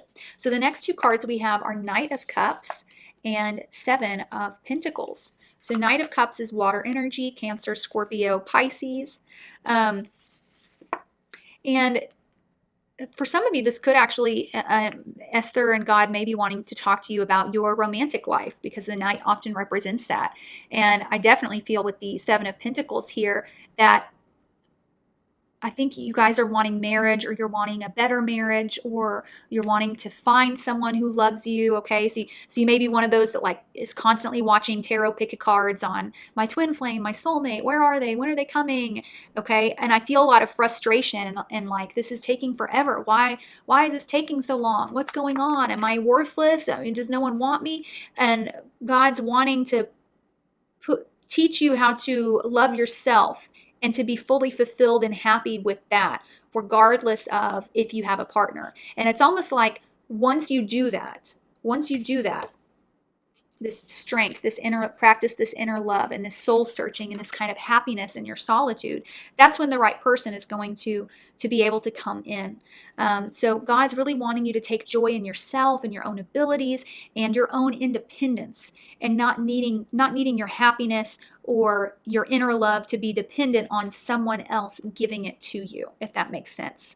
So For those of you, this isn't about your romantic life, although I feel like for most of you it is. This could be about something to do with work or career, like some sort of career goal you have or you want to obtain, and how it almost feels like you never get the job you want, or you never get what you want, and it's usually due to other people turning you down. Like you go to the interviews but you never get picked, type of thing. And it's also because of this lack of inner knowing and inner love for yourself, this sort of inner dependency that you have on others for approval or for acceptance, or like a codependency thing. Once you kind of work through that, that's when you're going to finally go to the interview for that job that you want, and you will get it. Okay, so I do feel like there are certain doors that are blocked off from you, opportunities and relationships that are blocked off from you, because what I'm hearing from God is it's like, oh, no, they're not ready to go to that door yet, because they have to work on this stage first of inner knowing and inner love and inner peace and independence with oneself. All right, let's look at the love cards I have here. Okay, we have the Star card. That's Aquarius energy. And then we have finances and career. And it says financial issues are a factor in your love life right now. So so for a lot of you, this could actually envelop your whole life. I touched a bit on relationships and then a bit on career, but you could have this feeling overall of, I'm not getting what I need from others. The opportunities are always blocked. I'm always turned down. It feels like constant doors shutting in my face, whether it's the guy that I like that doesn't like me back, or the job that I want that, I just can't get in, or the college I want. It feels like a constant, like, shut door, shut door, shut door, shut door is what I'm seeing. But it's interesting because the Aquarius card came out, the Star card, and the Star card is about finally seeing the compass. Like, finally, I see the compass. Okay, and it says that I need to go exactly there. Now I finally see it. Okay, so I'll start going north, and you arrive at kind of your purpose there. Now, the opposite of Aquarius energy is Leo energy, and Leo is the younger energy to Aquarius. Aquarius is kind of the next step, I would say. So it starts here. If you start here, you will get across to here, to this clear-cut purpose, this sort of aha moment, this sort of, finally, I see that door. There's a door that's open. I can go into that door, and it's all going to click for you. And it's going to change and transform not just your career, but your really entire life path, your purpose and everything. So I would recommend really looking up the Strength card and all of its interpretations and what its meaning really is. This is Leo energy here. And even looking at your own natal chart. Where does the Leo and Aquarius energy fall in your natal chart? And whatever house this Leo energy is in, and whatever house the sun is in, really nurturing those parts of yourself as much as you can. This is about accepting both parts of yourself, your shadow side as well as your light side, dissecting and understanding both parts of yourself. What are my negative qualities? Let me finally be okay with admitting what my negative qualities are. What are the things I'm constantly hearing from others? People are always telling me that I'm this, that, or the other, but I disagree. People just don't know me. Instead of doing that, how about finally sitting down and thinking, okay, all these different people have said that I'm this, that, or the other. What if I really take a moment and see what it feels like to just agree with that? Okay, maybe, like, for example, let's say my whole life, people have always, this is actually a true story. My whole life, I've always gotten that Addison's so stubborn. And it always ticked me off when people would say that, because I think, in what way am I stubborn? Remember when I did this, and remember when I did that? Like, I'm not stubborn. And I would always just dismiss it and think, I don't know why people keep saying that. It always like boggled my mind. And when I started doing shadow work, which is another thing I would recommend, one of the things they ask you to do in shadow work is kind of what I said. I can go back to thinking I'm not stubborn here in a bit, but while I'm doing my shadow work, I'm going to sit here and tell myself, okay, I'm stubborn, and see how that feels to finally admit that and really dissect and see if I truly agree with that. And now I'm going to sit and think about maybe why that person would think I was stubborn. What have I done with them and my interactions that maybe would show that I am a bit stubborn? And you know what? Hey, and then the more I started thinking about it, I was like, people are right. Like, I'm not terribly stubborn, but I am stubborn now that I think about it, and bringing that to light and showing love for that and being okay with that, instead of constantly trying to be this image of perfection, being okay with admitting that, okay, I'm stubborn, I'm hot-tempered, I am, I can be a bit selfish, and just kind of admitting all of that. So shadow work is going to be really important for you with that draw down the moon and the hermit card. These are cards about the darkness. The strength card is a card about our own inner beast, these sort of like negative, egotistical aspects to ourselves, and getting really okay with that. Instead of always needing people around us to say, no, you're perfect, you're perfect, you're perfect. Which is often what happens when someone's in love with us, for example, or when we're new at the job, or like these superficial relationships. It's easy for us to receive a lot of that, you're perfect. Sometimes we need to go within and be okay with the fact that we're not perfect. And let's take a look at that. And let's be okay with that. And of course, try to improve. But you can't improve until you admit that there's something that needs to be improved upon. And so that's going to be, gosh, this reading feels so expansive. There's so much I feel like I've covered here. But yeah, you're stepping into your own independence. And this is a moment for you, 2021, maybe a year of like solitude and really wanting to be more on your own. And, I'm going to turn down the invite for the girls tonight. I think I want to sit on my couch and watch some of my favorite movies and order in some Chinese food and just kind of be on my own. Or I think I'm going to do a painting today. Or, that's kind of the activities that God's wanting you to participate in more this year. Okay, from our last two cards, we have the Child Wounded. That's Leo energy to me. And the Guardian Angel of Service. It says, I offer the best of my talents and goodwill, making my place in the universe a better one. Beautiful. The wounded child says, awakens compassion and desire to serve other wounded children and opens the learning path of forgiveness. So that's interesting because Leo does represent our inner child astrologically, and both of these cards are talking about service, offering talents and goodwill and compassion and serving others in need. So it almost feels like, which is exactly what Esther did, right? She offered herself up as a sacrifice for her people. She offered herself up as service to others. Whereas the first part of her life, she lived her life thinking, okay, I'm a wounded child, right? I was orphaned. I'm helpless. If my cousin wasn't able to raise me, I would have ended up nowhere. If the king hadn't decided to marry me, I'd have no way to fend for myself. Like, I'm completely dependent on everyone around me. And I've got to keep my focus on how I can get to the next step. Now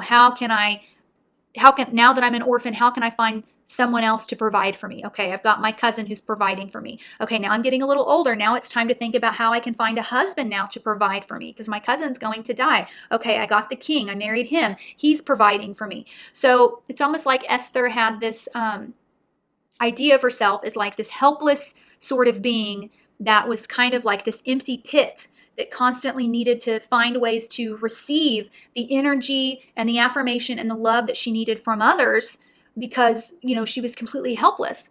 And I feel like that's kind of how you guys have moved through life, feeling very helpless in a lot of ways. And like, you can't, in order to keep surviving, you have to find someone else to give you what you need, whether that be find a boyfriend or a spouse who can give you the love and the security that you're loved that you need, or find that certain job that can give you that title that you need in order to feel like you're worth something in the world, like to go to that college so it can give you that degree that you need that proves to everyone that are in yourself like, okay, I am smart.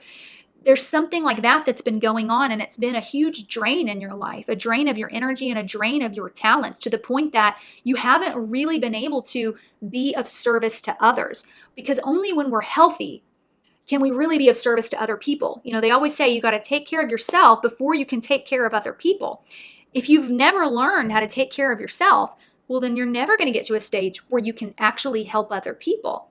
And it feels like this stage of kind of learning to heal your own wounds and patch yourself up and reflect on who you are and get to know yourself better is leading you to a life of service for others, which I feel like you've always wanted to do. There may be a sort of passion project that you've had. Maybe you've wanted to adopt children or foster children. Maybe you've wanted to work for a nonprofit, or go on a trip to kind of an impoverished area and provide food for others, or And these are kind of the more dramatic ways that this can play out. But there's so many ways we can be of service to people in our life. It could be to be the best parent you can be, to finally be healthy and well enough to where you can really be of service to your children. It's leading you into this life of service, just as Esther was able to be of huge service to her people by saving them from their deaths, but also to her king, her husband, because through her, it was only because she got healthy and well acquainted with herself and who she was and loved herself enough to go before the king and say, I am a Jewish woman. She had to be healthy to be able to do that. She had to know exactly who she was before she could go to him and reveal that, because it was going to cost her her life, she thought. But instead of killing her, he showed love for her. He wanted to stay married to her. So she was also of service to her husband, because through his love for her, she opened his mind to question his prejudices and recognize that Jewish people were worthy of love, because he adored his Esther. And so you're going to be living a life of service, but you can't fully do that service until you've healed yourself. So perhaps this is about a job you've been after, for example, for a long time. Maybe you wanted to be a teacher, or like the other things I mentioned, a foster parent, or something where you're of service to others, and that door keeps getting blocked or shut off. And it is because God's like, no, you won't be able to do that job properly. You can't go and be of service to others until you're first of service to yourself. And that's what I need you to do right now. Be of service to yourself first, before you go talk to the king and tell him you're Jewish. Spend some time soul searching and in prayer and getting to know who you are, and recognizing that you are independent and you don't need that job title, that spouse, that certain salary or anything in order to know that you're worth something. So that's what you're going to be healing through all of this. And I have a lot of empathy and compassion for you, because this is a really hard thing to do. Codependency, that's difficult, and especially when it's something that started in childhood. This was a wound in you, a gap in you that started in childhood, to where it's almost like when you drink the water of love, instead of it going into a stomach and being able to digest, there's just a hole right there where your stomach should be, and it just flushes out. And so you're constantly just trying to find water to drink and hoping that some of it trickles down into your body so you don't dehydrate. And God's wanting you to finally heal that wound so that you're not on this constant scavenger hunt for things that make you feel like you're worth something. But you will be of huge service to the world. For some of you, it could be in the area of science as well, or the health field with that Virgo energy. Like maybe you're going to work on a medicine or a vaccine in the future that will help humanity, or maybe you want to work on pollution, or be a doctor or a surgeon or something, where you're really being of service to others, and you are going to get there. And once you start focusing not on all these closed doors in front of you, but just on your own self, okay? So make 2021 a year of really having fun with yourself and getting to know and love yourself. Explore some of your talents, maybe enroll in like a dance class, do something, a baking class, do something that's just like for the heck of it, because you just want to enjoy yourself and have fun in your own company, okay? So comment below, let me know how this resonated. Thank you so much for coming to this video. It was so beautiful to see how Esther's story played out for you and your own life. You are worth so much more than you think you are, and you don't need a title or a relationship or a certain salary to prove it. You're already worth it, but you're going to be discovering that this year. And I wish you the best of luck and lots of love and lots of compassion and empathy. I love you, and I will see you in the next reading.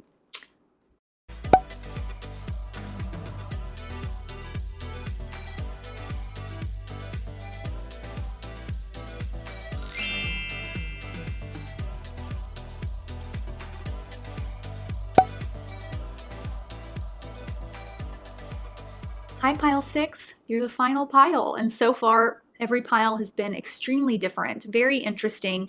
I do for some reason feel called to say, I didn't do this at the beginning of the others, but if you felt called to a second pile, I do feel that there is a second pile for a lot of you that chose pile 6. So after listening to this reading, I would highly recommend you go back to the timestamps and make sure there isn't another pile you're feeling drawn towards, okay? So let's take a look at the topper that you chose. A beautiful doorway, very ornate, looks very rich and extravagant.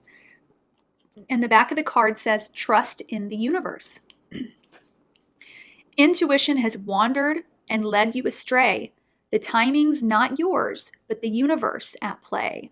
Okay, So there could be something that you've wanted that you feel like you can't get, or there's been something dark you're dealing with, something sad, something not pleasant, and maybe you're questioning if you've done something wrong to get you here, or what it all means. And God's just wanting to come through and say, trust in the universe. It's all working out. There's a plan for everything. There's a reason for it all. Just as, Esther couldn't believe that she was the one chosen to be the wife to the king. Out of all the women in her country, he chose her. And, that made absolutely no sense to her, but it did to God, because there was a plan at play. She was going to eventually save the Jewish people from death, because of the king's love for her. So there's always kind of a reason, and sometimes it takes us years to finally see the reasoning behind it. But there's something going on in your life right now that you're having a hard time finding the faith needed to breathe and get through. You want to be able to see it all.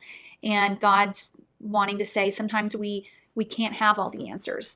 I mentioned this at the beginning of my video when I was explaining the story of Esther, but Esther is the only book in the Bible where God isn't mentioned.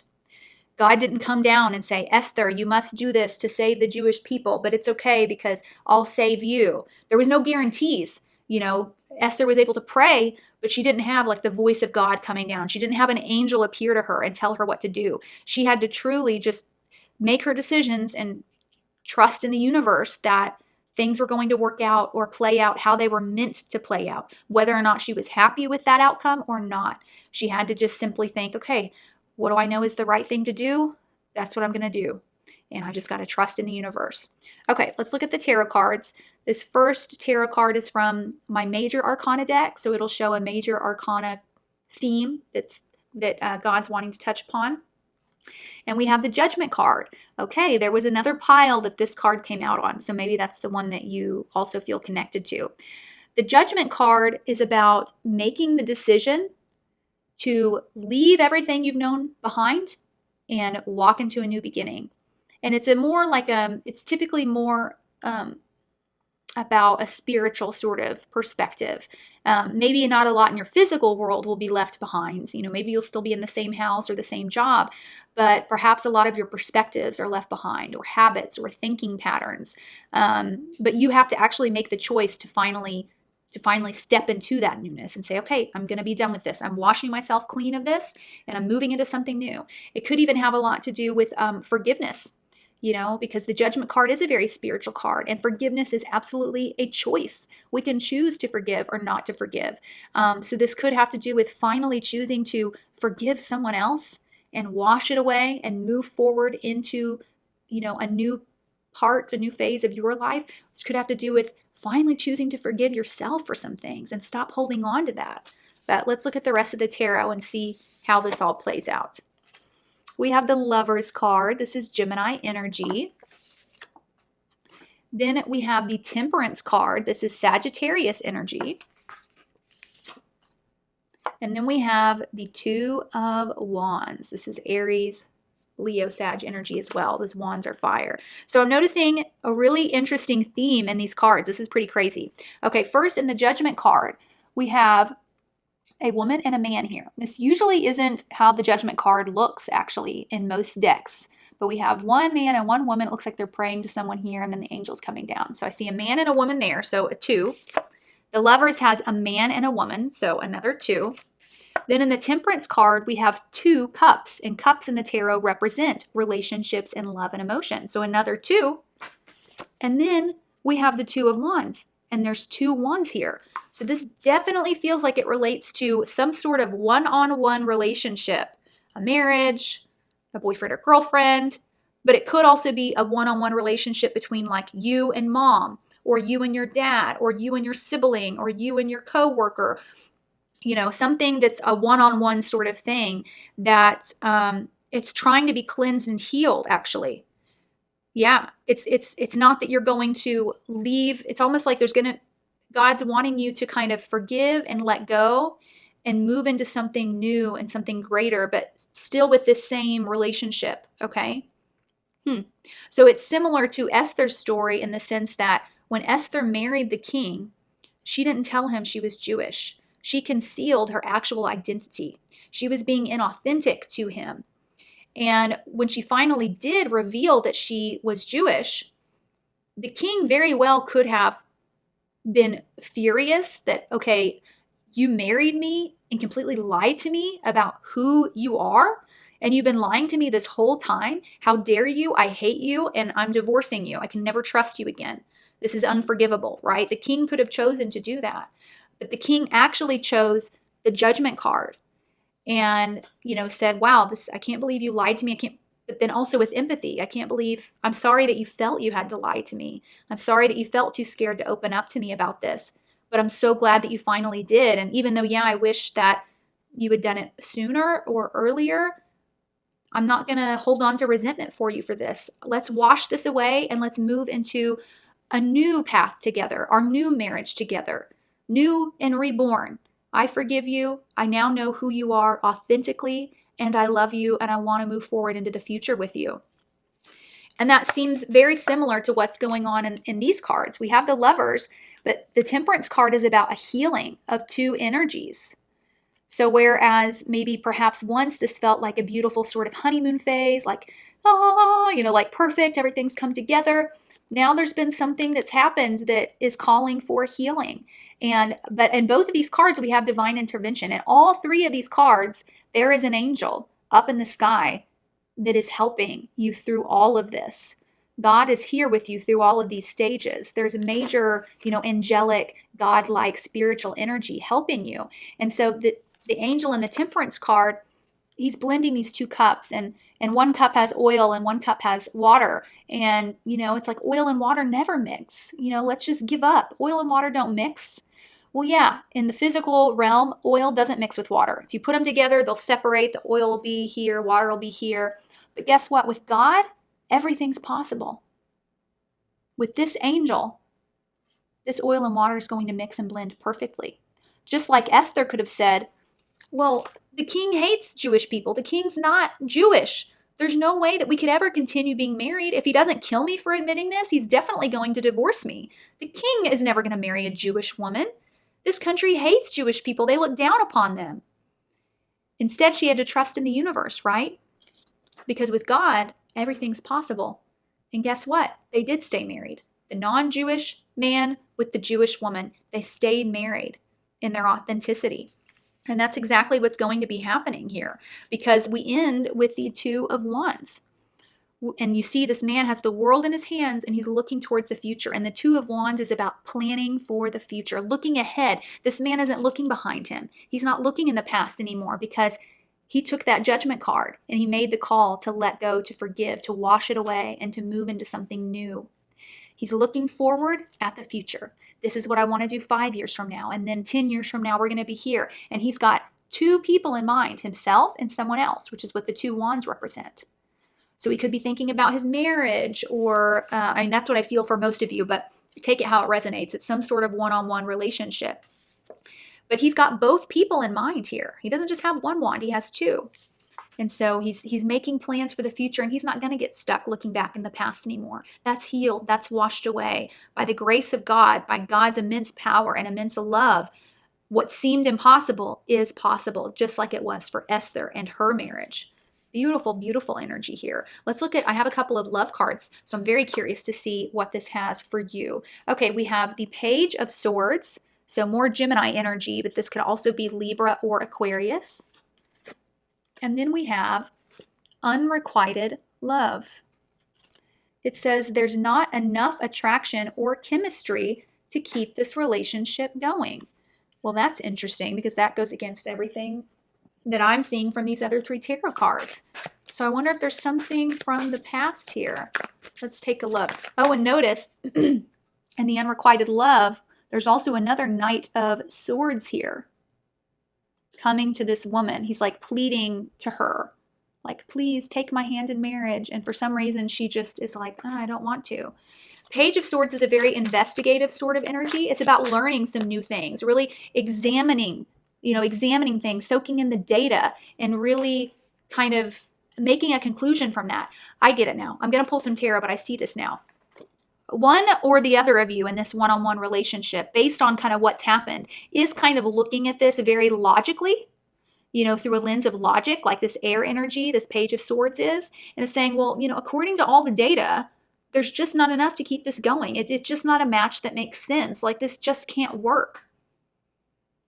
And obviously they're looking at the data from the past, right? They're looking at all the data from the past, everything that they can. And yeah, it doesn't make sense. But the difference is now there's this powerful angelic energy that is going to make the impossible possible. So yeah, through a logical sort of lens, yeah, it doesn't, there's just not enough attraction or chemistry to keep it going. We always butt heads on this, or she's from this background and I'm from this background, and there's just no way this makes sense.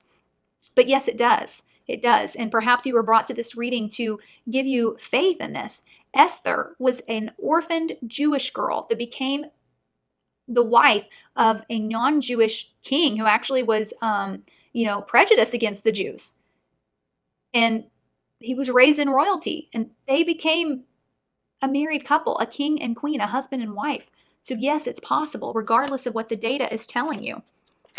Okay, let me pull some more cards to expand on this. Okay, we have Ace of Wands, King of Wands. So that's Aries, Leo, Sagittarius energy, like the Temperance card. Nine of Swords. That's that heavy sword energy. Yeah, okay. All right, so we have Ace of Wands and King of Wands. Nine of Swords. Six of Swords. And then Three of Wands, which Three of Wands comes after the Two of Wands that's here. So this is about no longer being in that planning stage for the future, but finally things are happening. Things are moving. We're taking action, okay? So with this Ace of Wands, there's going to be, or there's meant to be, this sort of new energetic start, this fresh start. Ace of Wands represents passion and chemistry. I mean, with that wand, you can use chemistry and create fire, right? And that goes against what we're seeing in this card. What the Page of Swords is observing in this card would say, oh, there's just not enough chemistry. There's not enough passion. And God's like, no, you're not taking into account that I exist and that I'm here to help, that God is here. There's plenty of chemistry and plenty of passion, and I'm going to be handing it to you. Now, this King of Wands could represent this other person in the relationship, or it could represent you. This is Aries, Leo, Sag energy. But I do see, once again, that if you're looking at this through a logical lens, because swords represent that logical side, the mental stuff, the data, the information, you are going to get weighed down with grief in this. It's not going to make sense. It's time to trust in the universe, okay? Trust in the universe and let go of, what makes sense according to your personality type and theirs, or this and that, because God's really wanting to lead you into a brand new beginning filled with passion, chemistry, excitement, romance, and success for years and years to come. Okay, let's look at our last two cards. We have the Midas, like the Midas touch. And then we have the Angel of Glory. And this card says, I sing praise and glory to the source of all life. And the Midas card says entrepreneurial or creative ability to turn anything into gold. A delight in sharing life's riches. So for some of you, this one-on-one relationship could have to do with like a business partnership or something to do with career. If it resonates that way, then interpret it that way. But I'm feeling a strong relationship thing here as well. And notice on that they say the Midas touch is like the magical touch. The ability to turn anything into gold. So maybe what you have right now, maybe your relationship or your bank account is nothing close to gold, Maybe it's just scraps of paper and trash. But with the Midas touch, which is God's touch, he can turn it into gold. And that's what he is asking to be allowed to do for you. But one or the other of you is going to have to make this judgment call. And it may be you to finally wash this all away, stop looking into the past, and only look towards the future. And the final card we have here is the Six of Swords, which is about swimming away into new waters, a new beginning, moving away from where you came from, leaving the past behind. You've got a man here with his wife and his child, and they're never looking back. They're going to calmer waters, and never looking back. And that's what's going to happen for you. And I would love to know more about your relationship or your marriage. For a lot of you, I feel like you've been married for quite some time, and God's sending a lot of his love and his power and energy to help transform this into something way better than it's ever been before, way more authentic, way more passionate, way more romantic, way more trustworthy, you know? So I would love to chit chat with you down in the comments, but thank you so much for coming to this reading. It was so exciting to see what Esther and God had to say to you about the story of Esther's life, and it makes a lot of sense and really, really resonates for me as well. So I love you, and I will see you in the next reading. Bye.